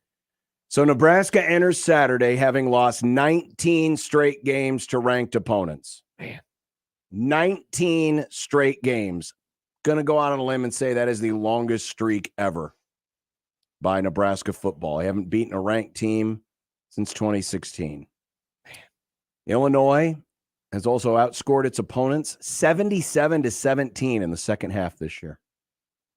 They've only allowed 7 points in the fourth quarter all season. Amazing. My first key. Nice. Dominate the red zone. Despite their success, Illinois has a poor red zone conversion rate for a team with a 6-1 record. They're 96th in the country in red zone scoring, just 39% touchdown rate, which is 5th from the bottom in all of college football. 39%, which means they get inside the 20. They're only scoring a touchdown barely a third of the time. And yet they're still 6-1. And they've only converted one of their last 9 red zone trips into a touchdown. Now, Nebraska was adequate defensively against Purdue, and it was one of the reasons why Purdue couldn't pull away. Purdue only scored 3 touchdowns in 7 trips into the red zone. And ever since Bill Busch took over as defensive coordinator, it has been 5 touchdowns in 10 red zone attempts. So it's been better than the season average. If Nebraska can force field goal attempts instead of touchdowns when they get in the red zone, and they will get in the red zone, it's going to make a huge difference because, as we all know from the math, it takes 2 field goals for every 1 touchdown. If Nebraska, I think this statistic right here, in my opinion, will be the difference in whether Nebraska wins, keeps it close, or Illinois covering the spread and covering it easily. If they continue to trend at 39% touchdowns in the red zone, Nebraska is going to be in the game with a great chance to win. If they are better than that, if they're 4 for 4 in the red zone or 5 for 5 in the red zone scoring touchdowns, Nebraska is not winning this game. Key number 1 for me is a fast start. Illinois this season has outscored their opponents 55-19 in the first quarter. They have never trailed at the end of one, and only 2 times has it been tied at the end of a quarter versus Wisconsin versus Iowa. They have done a masterful job of getting out in front of their opponents and being able to play their own style, their own pace. Get a lead on them first time at the end of the first quarter this season, maybe even going to the half with one. No team has done so this year, John, since Illinois led at the half. And Indiana led at the half versus Illinois. That's the lone time that they have lost this year. Indiana was up 16-10. They won that game 23-20. Get off to a fast start. Have a lead at the end of the first quarter. Keep the crowd engaged, because if you allow them to get into this one, they will be there for a while. Second key is who holds the edge. Nebraska lost the edge, and I'm talking about the edge of the line of scrimmage several times in the run game 2 weeks ago, and that's why Purdue had a season best over 200 yards rushing. And Illinois can live out on the edge, and Chase Brown is particularly good outside the tackles. So it's up to Nelson and Mathis and Tanner. They need to be firm so that Reimer and Kolarvik, EMC, Ernie Hausman can play their run gaps and give Nebraska a fighting chance and fill those holes in the run game. Other question, too, about this, how much eye candy does Illinois use? They're a very basic team, but we saw, and I thought Jeff Brom schemed a great running game plan. They pulled guards one way, ran the play the other way. And guys are watching the feet. They're watching where guys are going to get an idea of where the play's going so they know which gap they need to fill. Purdue was basically out scheming Nebraska. Will Illinois take a couple of wrinkles with that, with an extra week of preparation, or will they keep it basically simple? Either way, Nebraska's got to hold the edge. If they do not, that's when Chase Brown gets to the edge. That's when he gets around the corner. That's when he's out the gate. And that's when the big yards come.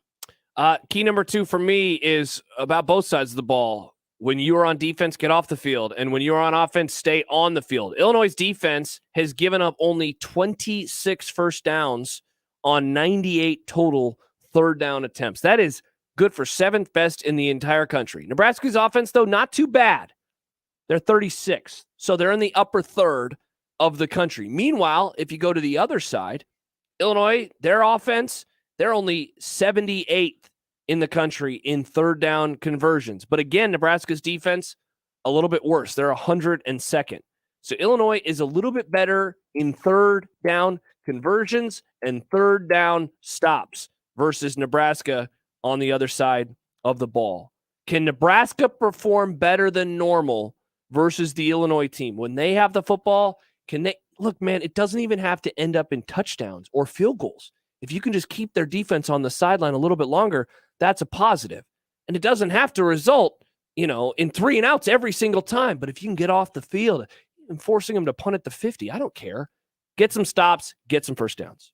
I mentioned this earlier. I said it was going to be a part of my keys. 4th down. Illinois is top 20 in the country in 4th down conversions and conversion percentage. They've converted 15 of 20 on 4th down. And Sam mentioned this in the video he shot for Omaha.com. Illinois will treat 3rd and medium like a 2-down situation. They won't necessarily throw it for the sticks on 3rd and 5 or 3rd and 6, but they'll try to get it within a couple of yards and then go for it on 4th down. That's how much confidence they have in their offensive line and in their running game to get those conversions. So 4th down is going to be important. Yeah, 3rd down conversions have been the key to success in the 2 wins that Mickey Joseph has had. They've done a great job forcing teams into 3rd and longs. I think it was like 7.5 yards per 3rd down that Indiana faced, and it was over 8 yards that Rutgers faced, and Nebraska won those games. So in cooperation with the 4th down statistic, the 3rd down statistic, make Illinois work on 3rd and long so that 4th and short and their opportunity to extend drives with another play aren't there. Because if Illinois has got the chance, I would not be surprised if it's 3rd and less than 3, that they go for it more times than not on 4th down. Third key for me, Chase Brown. We talked about it with Sam McKewon earlier. What would be good enough for Nebraska's rush defense? He said 150 would be excellent. 200 total rushing yards for Illinois would be good enough. I don't know exactly where I'm thinking in totality with the group, but what about like a 4.5 yards per carry for Chase? Is something like that doable? The thing, and I said this with Sam earlier too, the thing that is awesome to me about him is that he is very consistent in how he carries the ball and the yards per carry that he has. He's not breaking off the 75-yarders and then having a bunch of 2-3 negative 2-yard runs. He is 4, 5, 6, 4, 5, 5. And it's just over and over and over and over. Got to contain him. I mean, it's the tired old adage, but don't hope to stop him. Just hope to contain him. If they can just make him work a little bit harder, and we'll, I guess, see what happens beyond him with the depth as some of that returns, kind of hold on, grit and hold on here, but just slow down that running game just a little bit. A lot of folks are focusing on bomb the ball. Bomb the ball. That's how Nebraska scores. Bomb the ball. I think it's more important to keep Illinois off balance. The Illini are 15th in the country in sacks.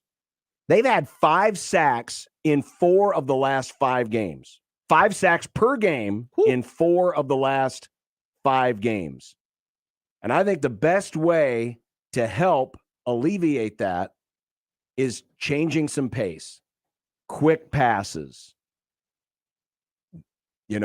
obviously running the ball. And what about a draw play or two? We actually did see a draw play. I think it felt like the first draw play we've seen from Nebraska all season. Last week, Ramir Johnson got a carry and ended up gaining about 15 yards on it. We need to see a change of pace out of Nebraska to keep Illinois guessing, keep them off balance.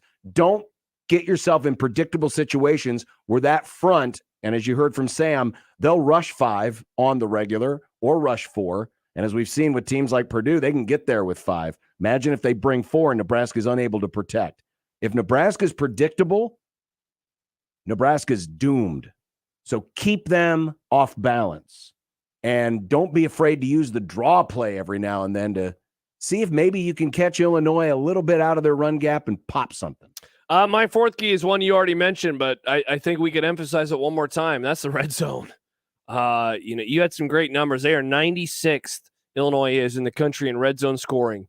The touchdown number, though, as you pointed out, is horrible. 125th in touchdown scoring in the red zone.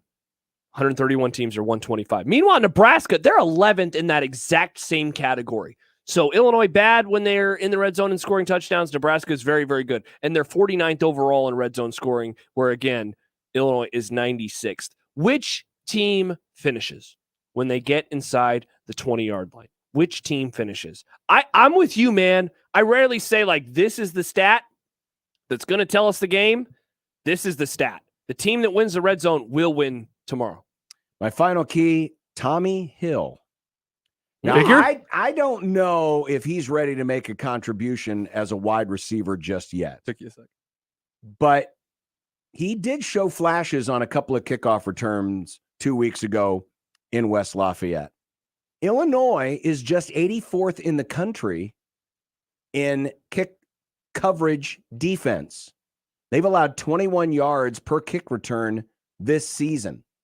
I would not be upset. I know a lot of people are like, call the fair catch, let the ball go in the end zone, take the 25 yards. I wouldn't be upset if Tommy Hill at least took one chance and brought it out of the end zone or didn't use the fair catch, because he might have the ability to break a big return to either flip the field or maybe even get a score.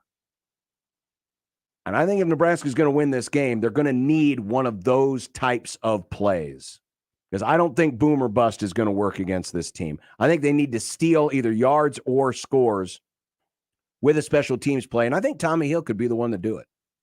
My final key is turnovers. Don't give the ball up. Illinois, they are 8th best in the country this year in terms of total takeaways. They have 16 of them. Nebraska, they are 92nd in the country in terms of turnovers lost. They have 13 on the year. So you have one side of the ball, ball hawks. You have the other side of the ball, happy to kind of give it away at times. I know I just said, hey, this is the stat that's going to tell us everything, but turnovers is the other one. If Nebraska can get takeaways, and that's the thing, I want to circle back to my first key, and that's a fast start. DeVito does not turn the ball over, but he's also not really been in positions where he's had to throw the ball a whole lot this year.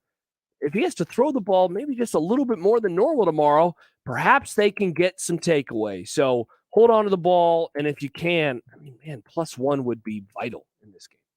And that's our keys to the game. How does it factor into our predictions for the game? We have predictions coming up next. It's One Beer Friday presented by the Nebraska Craft Brewers Guild. We are enjoying our Nebraska Brewing Company specials. This cozy IPA, this cold IPA is really smooth. You feel cozy? Really, really smooth. Want to put on a pair of PJs? No. Fleck, row the boat. No, he's not here yet. I will say that the cold weather makes me want to just go home and put on comfy pants every day now. I love me some comfy pants. Yeah, love me some comfy pants and some delicious beer. Some delicious Nebraska beer. Drink local. Indy. Drink Nebraska. Right there. 1620 The Zone.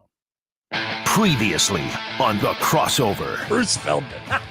I really think Alabama is not as good as people say. Oh, baby, I'm so hot. Actually, saying that does kind of get me going. Wait, Alabama, I missed the CFP? Hold on, I'm almost there. Say it slower. Yeah. Mornings on 1620 The Zone. The Connor Happer Show. Unsportsmanlike conduct. 6A to 6P. 1620 The Zone. Your Omaha area forecast presented by Bellevue Berry and Pumpkin Ranch from the KETV Newswatch 7 Weather Center on 1620 The Zone. Clear and quiet conditions will continue as you wrap up the evening and overnight, with temperatures eventually dipping into the upper 30s and lower 40s.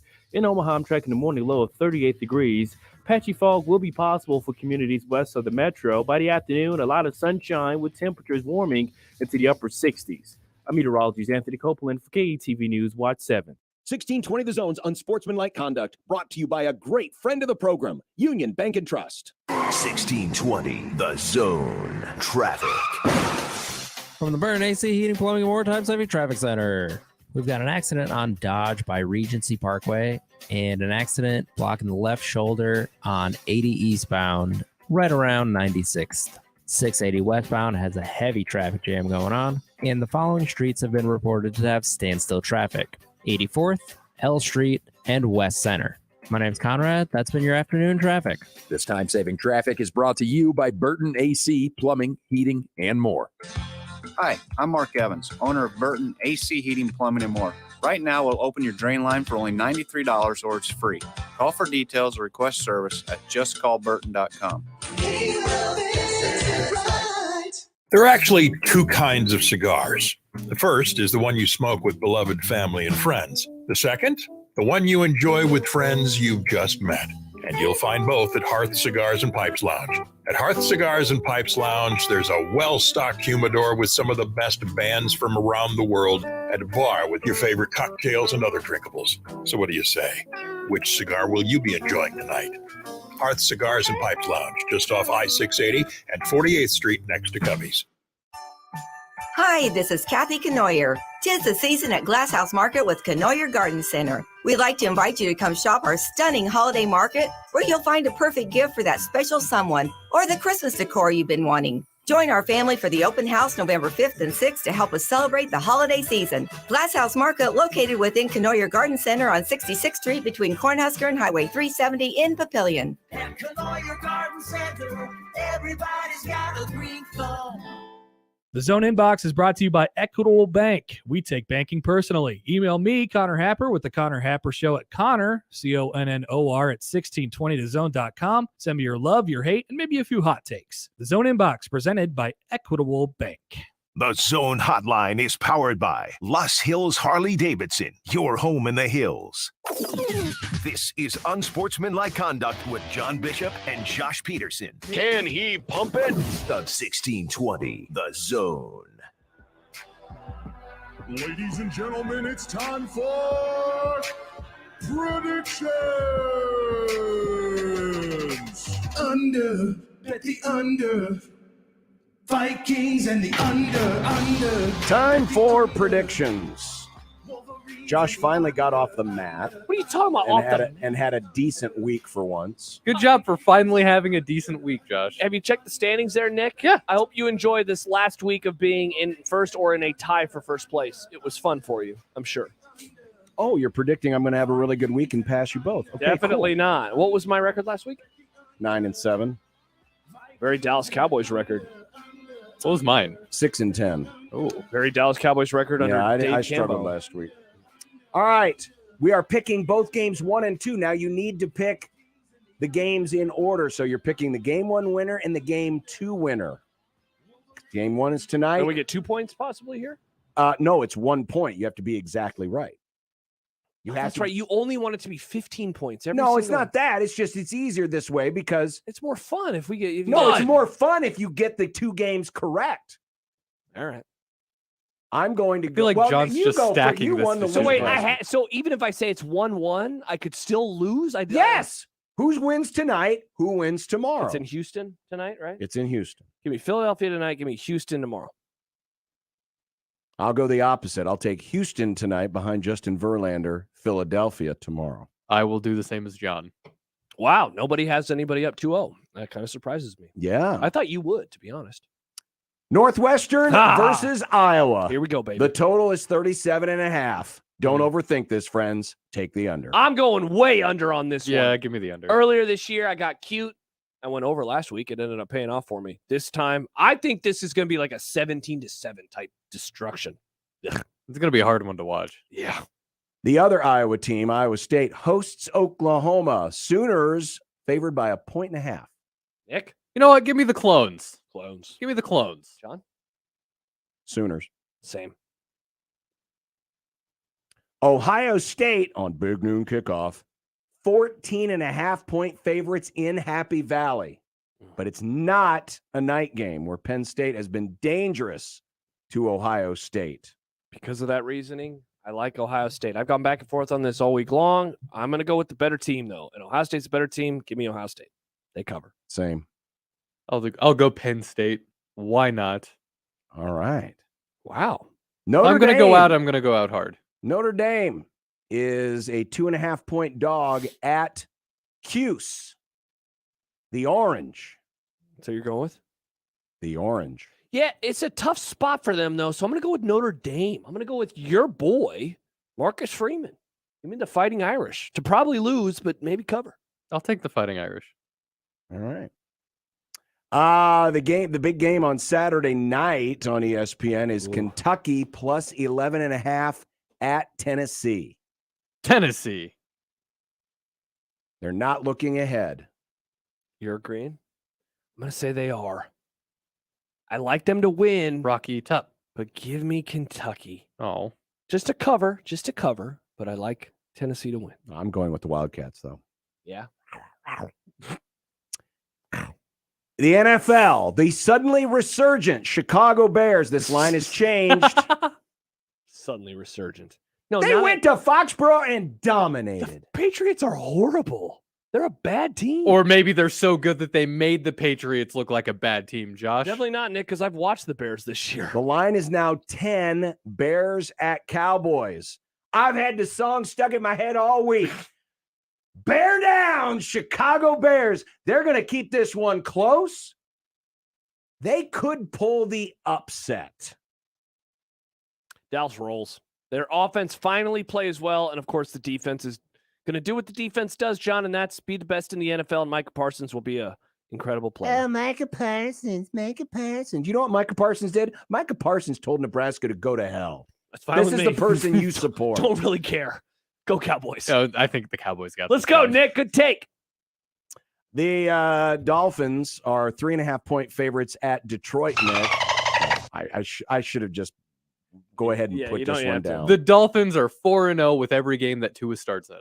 That's not true. He started in the game that they lost against Cincinnati. Nope. Yeah, he did, though. That's Nope. the game he got hurt in, Nick. Every full game he's played, There they've you gone go. 4-0. There you go. The games he finishes. Who are you going with? Dolphins. Yeah, I'm going to agree. Tough look for Chance. Sorry, Chance. See you tomorrow. Patriots 2.5-point favorites at the 5-2 JETS Jets, Jets, Jets.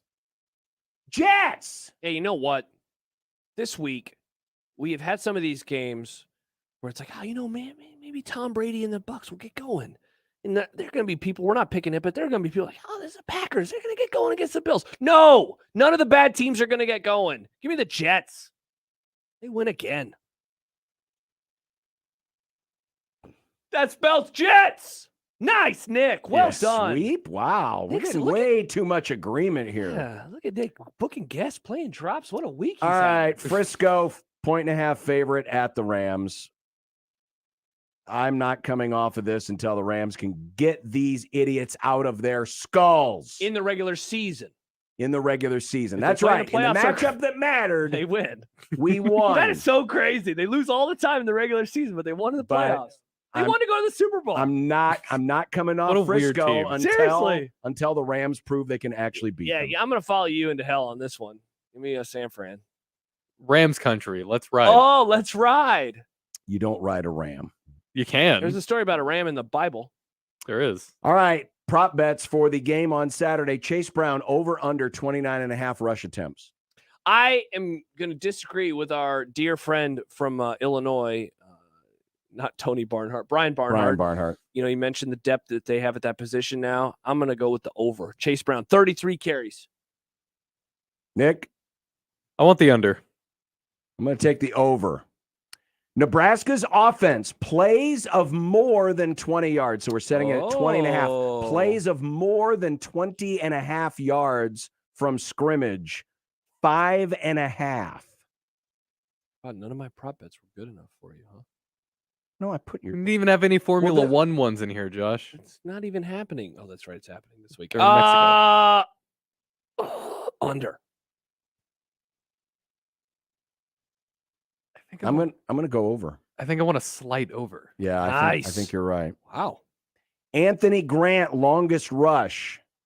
Over under 19.5 yards. This was one of yours. What are you talking Was it? about? Yes, Okay. you had My bad. Yeah. Oh, baby Josh. Well, it didn't have the Trey Palmer one. Under. Same. Yeah. All right. Agree. Trey Palmer receiving yards. Does he crack 3 bills? Buffalo? 3 bills means 300. Three Does he crack three? figures. There 3 you go. figures. Does he crack 3 figures? No. He's going to have to if they're going to be close. I'm going to say yes. No. Sacks allowed by Nebraska. Oh, over under boy. 3.5. Oof. Nick? Over. I'm going to go barely under. I'm going to say 3. Over. Yeah, you guys are And probably now right. the game itself. 7.5 points. This spread has been very consistent all week long. It has not budged Since all Tuesday, week. definitely. 50.5 is the total. Nick, what do you think? I'm thinking 35, 31, Nebraska. Whoa, that's the game of the century score. Really? Which I knew that Nick would do, of course, because he loves the game of the century. I'm a big game of the century Why guy. does everybody Wow. keep picking Nebraska? This is making me sick because I thought that I was going to be the only one this week to pick Nebraska. I'm going with Nebraska. I'm going with Nebraska 27-16. Everyone's like, oh, it's going to be a close Nebraska win. Nah, screw that. They're going to get a late touchdown. They're going to win by 2 scores. Illinois' offense is trash. They're going to be trash tomorrow. Have you seen Nebraska's defense? Have you heard about Nebraska's Hey, defense? They don't What stop does the the run. Sun They gave do up on a 200 dog's- rushing yards to Purdue. What does the sun do on dogs' behinds? Shines sometimes, John. What does a broken clock do? It stops. It's right twice a day. Broken. There you go, Nick. Right twice a day, There, Josh. the broken clock's going to be right tomorrow. 27-16 Skurs. And Robbie and I are going to turn on our mics tomorrow night. Hopefully I still have a voice. And people are going to say, hire Mickey Joseph today. Well, I don't think I'm going to have a voice. I think this is going to be a game where it's going to feel like Illinois should be in complete control, but they're going to let Nebraska hang around and hang around. They're not going to have the ability to put them away. That said, this football is won on the lines of scrimmage. Illinois is better on the offensive line than Nebraska is on the defensive line. Illinois is better on the defensive line than Nebraska is on the offensive line. I just don't see how Nebraska can consistently hold up under that. I believe this to be true. If Illinois cashes in red zones for touchdowns, they're going to cover and probably cover easily. But if Nebraska can keep them out of the end zone, which I think they can, and force field goals, it's going to make this game close. I'm going to take Illinois 26-21. Boo! Nebraska covers. Boo. But I see Illinois not doing enough to blow them out. But I can't see Nebraska how they win this game if Husker they're going to hater. get punked on the lines of scrimmage. It's a winnable game. Well, Casey Thompson survived this game. I hope so. And I just think too many people are looking at that Purdue game and thinking, well, now Palmer's good for 200 yards in every game. Do we know how bad Purdue's secondary is? They're very unathletic back there. Oh, wow. Illinois Coaches on the field, is that what you're saying? Better. Chips on their Illinois shoulders? is better in the secondary. That doesn't mean he can't maybe get Doritos, one I or hope. two big plays. But I don't know. I wanted to take Illinois in the points. I really did. Yeah, because you hate Nebraska. No, I don't hate Nebraska, but come on. Negative boy. boy. Unless Negative Nebraska's boy. offensive line is going to do something they haven't done all year, or their defense is going to get, or they're going to be able to fill the run gaps they haven't been able to and tackle.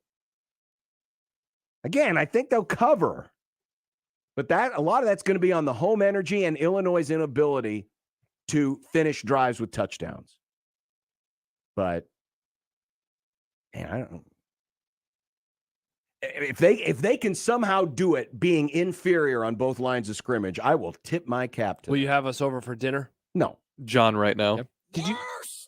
Defense ever! Jeez. Do you have the fun graphic? Where's the graphic at? Well, no, Yeah. they're not the worst defense ever. No. They're just not very That's good. the 2007 Nebraska defense. Where's the fun graphic? Yeah, It's right John, there. what the hell? There it Oh, is. there Okay, it is. I was waiting for it on Twitter. Yeah. So I could quote and be like, take that, people that say I'm a hater.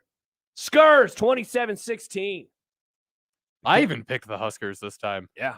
The Kim Foundation has worked to increase awareness around mental health and suicide prevention in Nebraska. Kim Foundation's annual A Time for Hope and Healing event features well-known mental health advocates each year. This year's speaker is Jay Glazer from Fox NFL Sunday. It'll be going on Wednesday, November 9th at 11:30 at the Embassy Suites in La Vista. Listen for your chance to win tickets for you and a guest to sit at a reserve table with Gary Sharp for the event. Find out more details at thekimfoundation.org. Big names, big games. We've got them all. 1620, The Zone. It's Halloween at Genesis Health Clubs. Join with no enrollment fee, no contract, and save 20% per month every month. Hurry, just 3 days left. It may be the spookiest time of the year, but starting a new fitness routine doesn't have to be scary. Genesis Health Clubs has top-of-the-line equipment and the absolute best personal trainers, tennis professionals, and group fitness instructors to help keep you motivated and headed towards your fitness goals. Plus, relax in luxury afterwards with saunas, steam rooms, and fluffy towel service. Whatever your fitness needs, Genesis is here to help every step of the way, and there's nothing scary about that.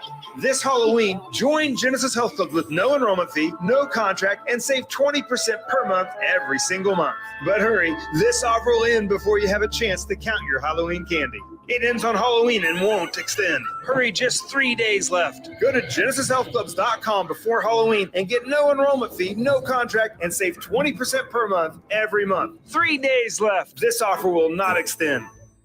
The 2022-23 Creighton sports season holds great promise for competing for Big East and national honors, and 1620 The Zone will be there all year long. The 1620 The Jays podcast covers all of Blue Jay sports, from volleyball, soccer, and cross country in the fall to basketball in the winter, plus baseball, softball, tennis, golf, and rowing. Join me, John Bishop, along with Josh Peterson and Connor Happer each week for interviews with Creighton student athletes and coaches. It's the 1620 The Jays podcast. New episodes each Friday on 1620thezone.com and on Twitter at 1620 The Jays.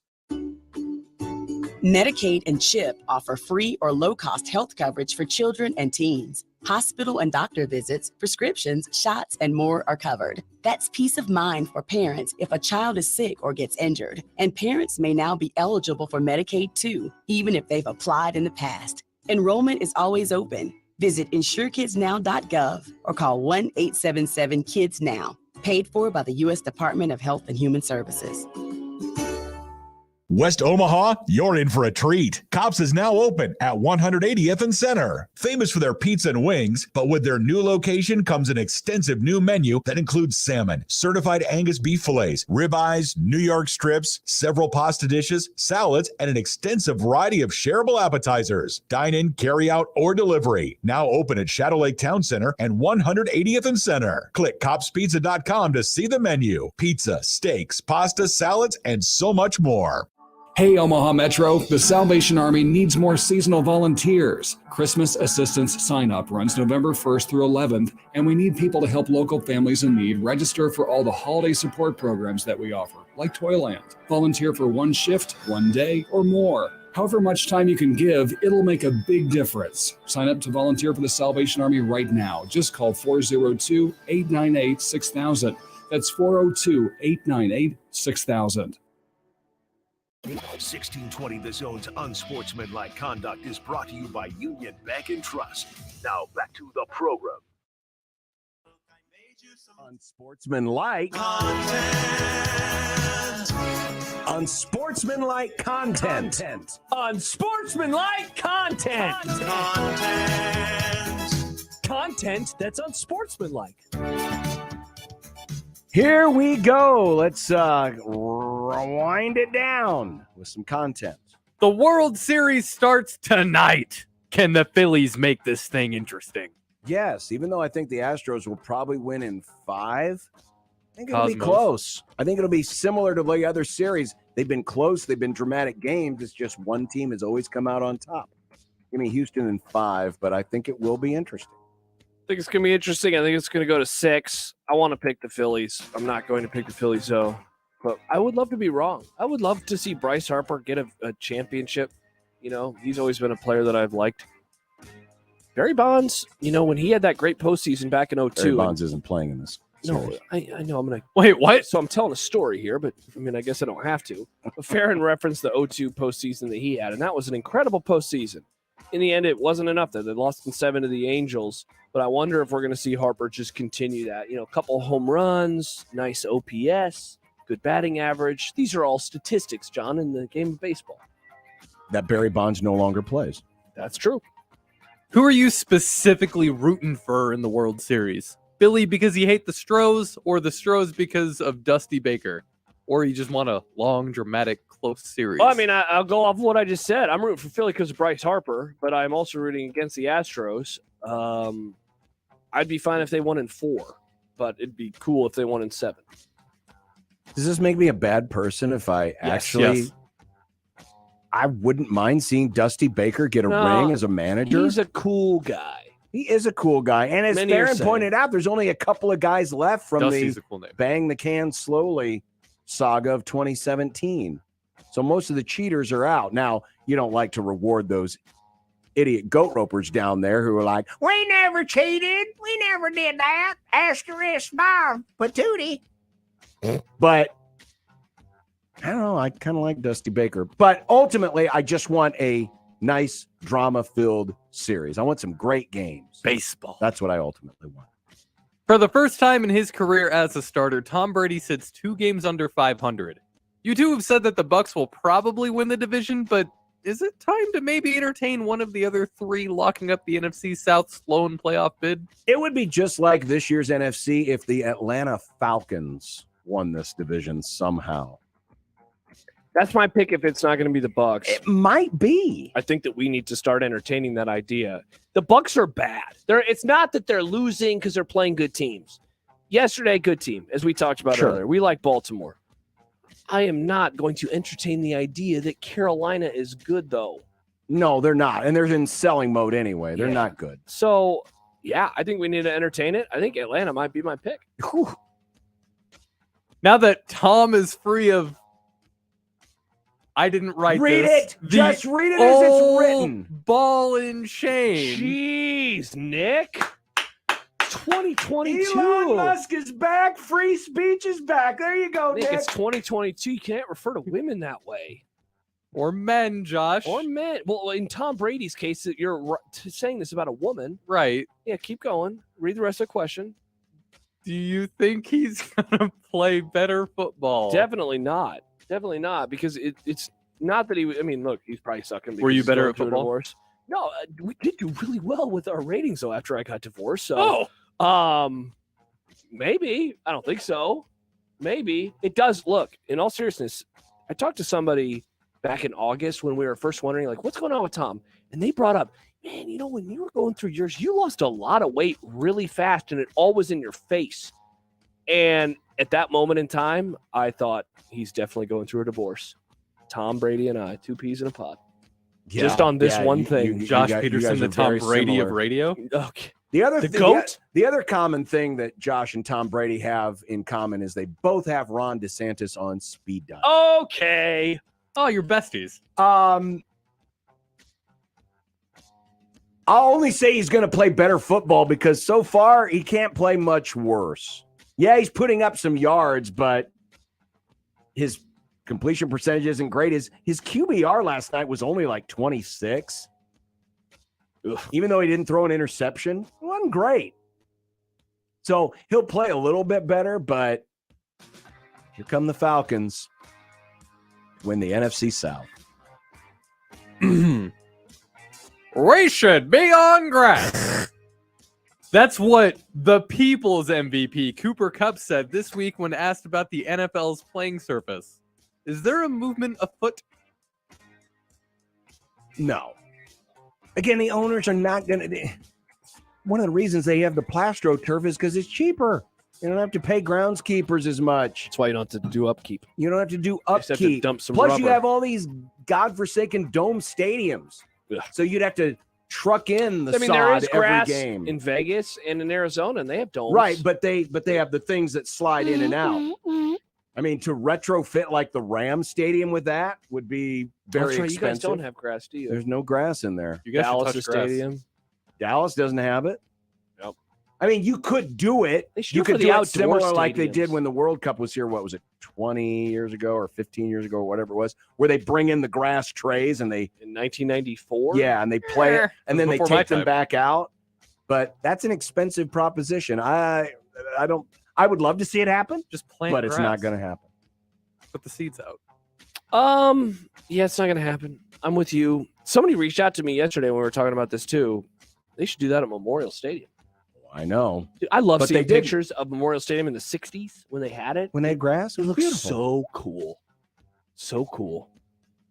LeBron James posted a cryptic message on Instagram. How long will you be taken for granted?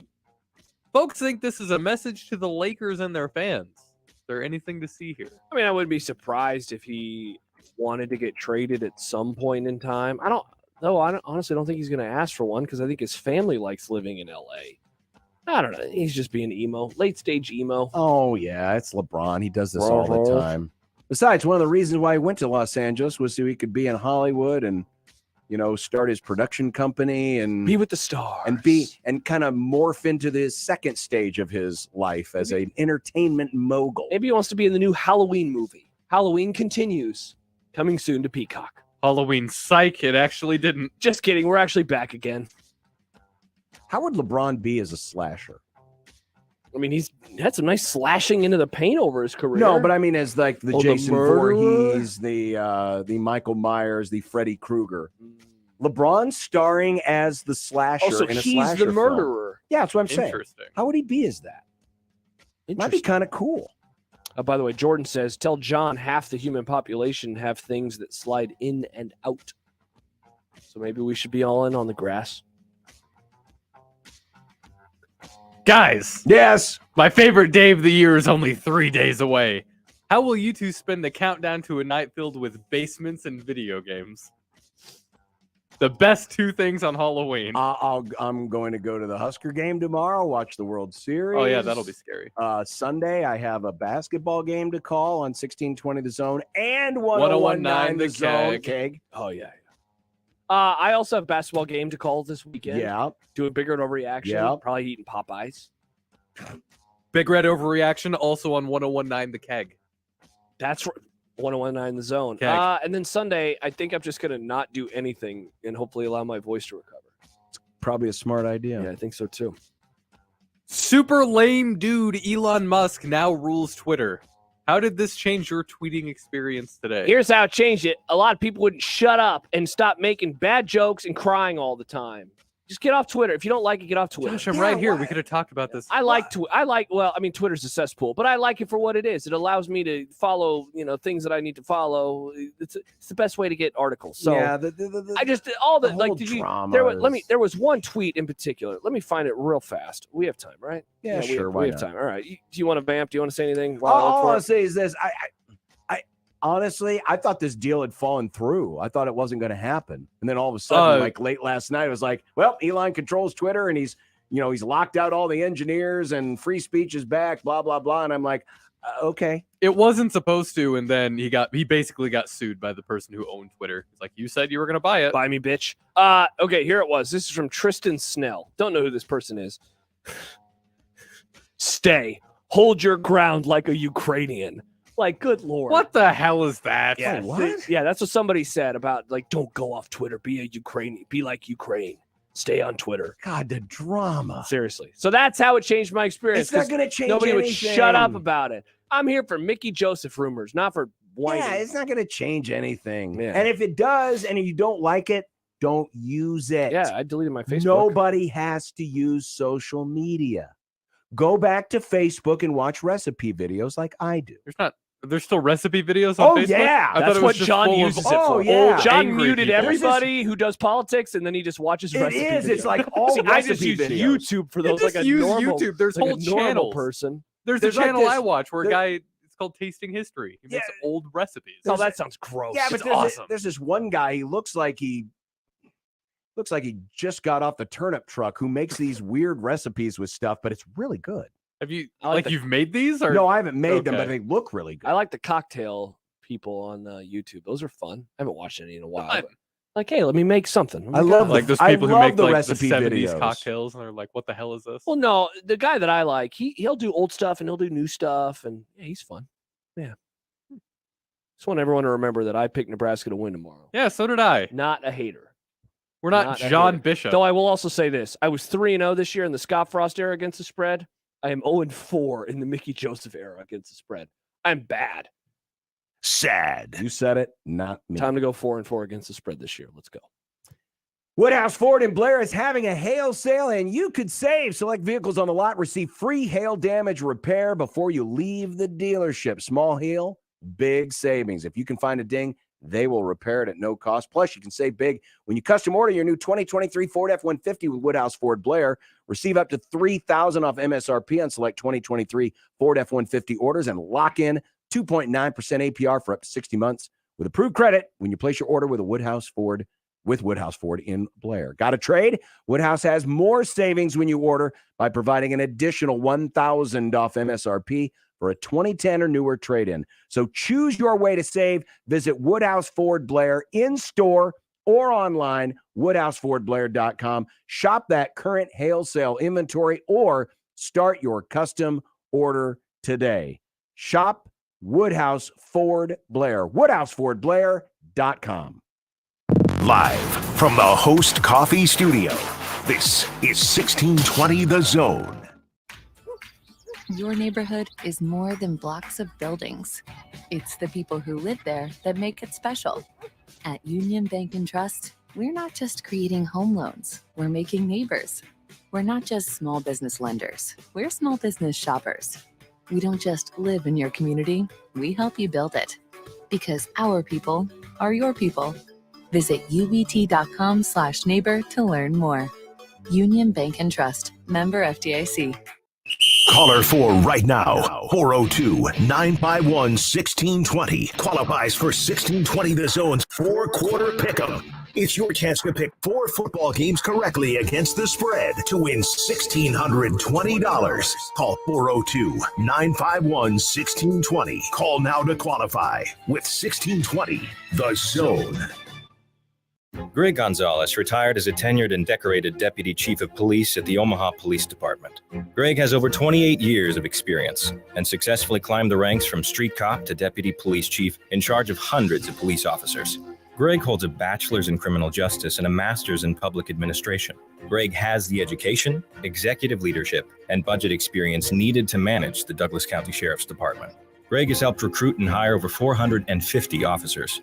Greg Gonzalez will hire and train deputies to patrol your neighborhoods and keep you safe at night.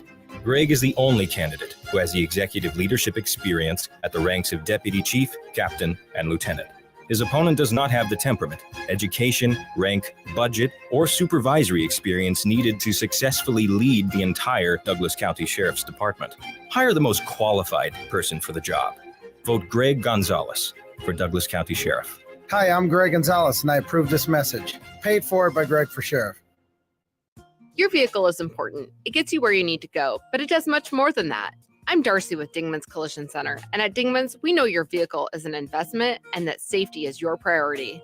To make sure your vehicle is as safe as it was prior to an accident, bring it to Dingman's for proper, safe, and certified repairs. We protect you and your investment.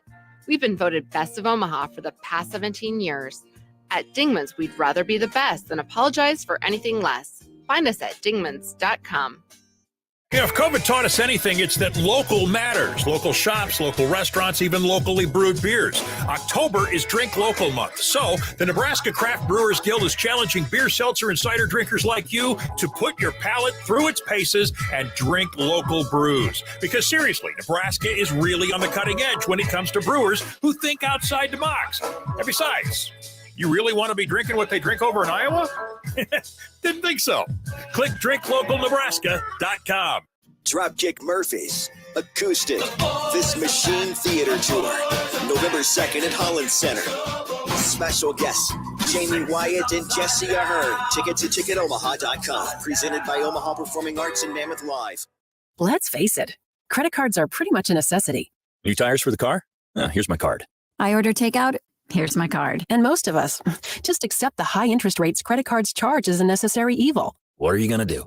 Get a low fixed rate credit card consolidation loan from Lightstream from $5,000 to $100,000 and pay off those credit card balances. Apply online and you could get your money as soon as the day you apply. The average credit card company charges over 19% APR. But with Lightstream, you can get a fixed rate as low as 6.99% APR with autopay and excellent credit. Now I can pay off my high-interest credit cards and save money with a much lower rate. Apply today at lightstream.com/radio and get an additional interest rate discount. That's lightstream.com/radio. Lightstream.com/radio. Subject to credit approval. Rates range from 6.99% APR to 21.49% APR and include a 0.5% autopay discount. Lowest rate requires excellent credit. Terms and conditions apply and offers are subject to change without notice. Visit lightstream.com/radio for more information.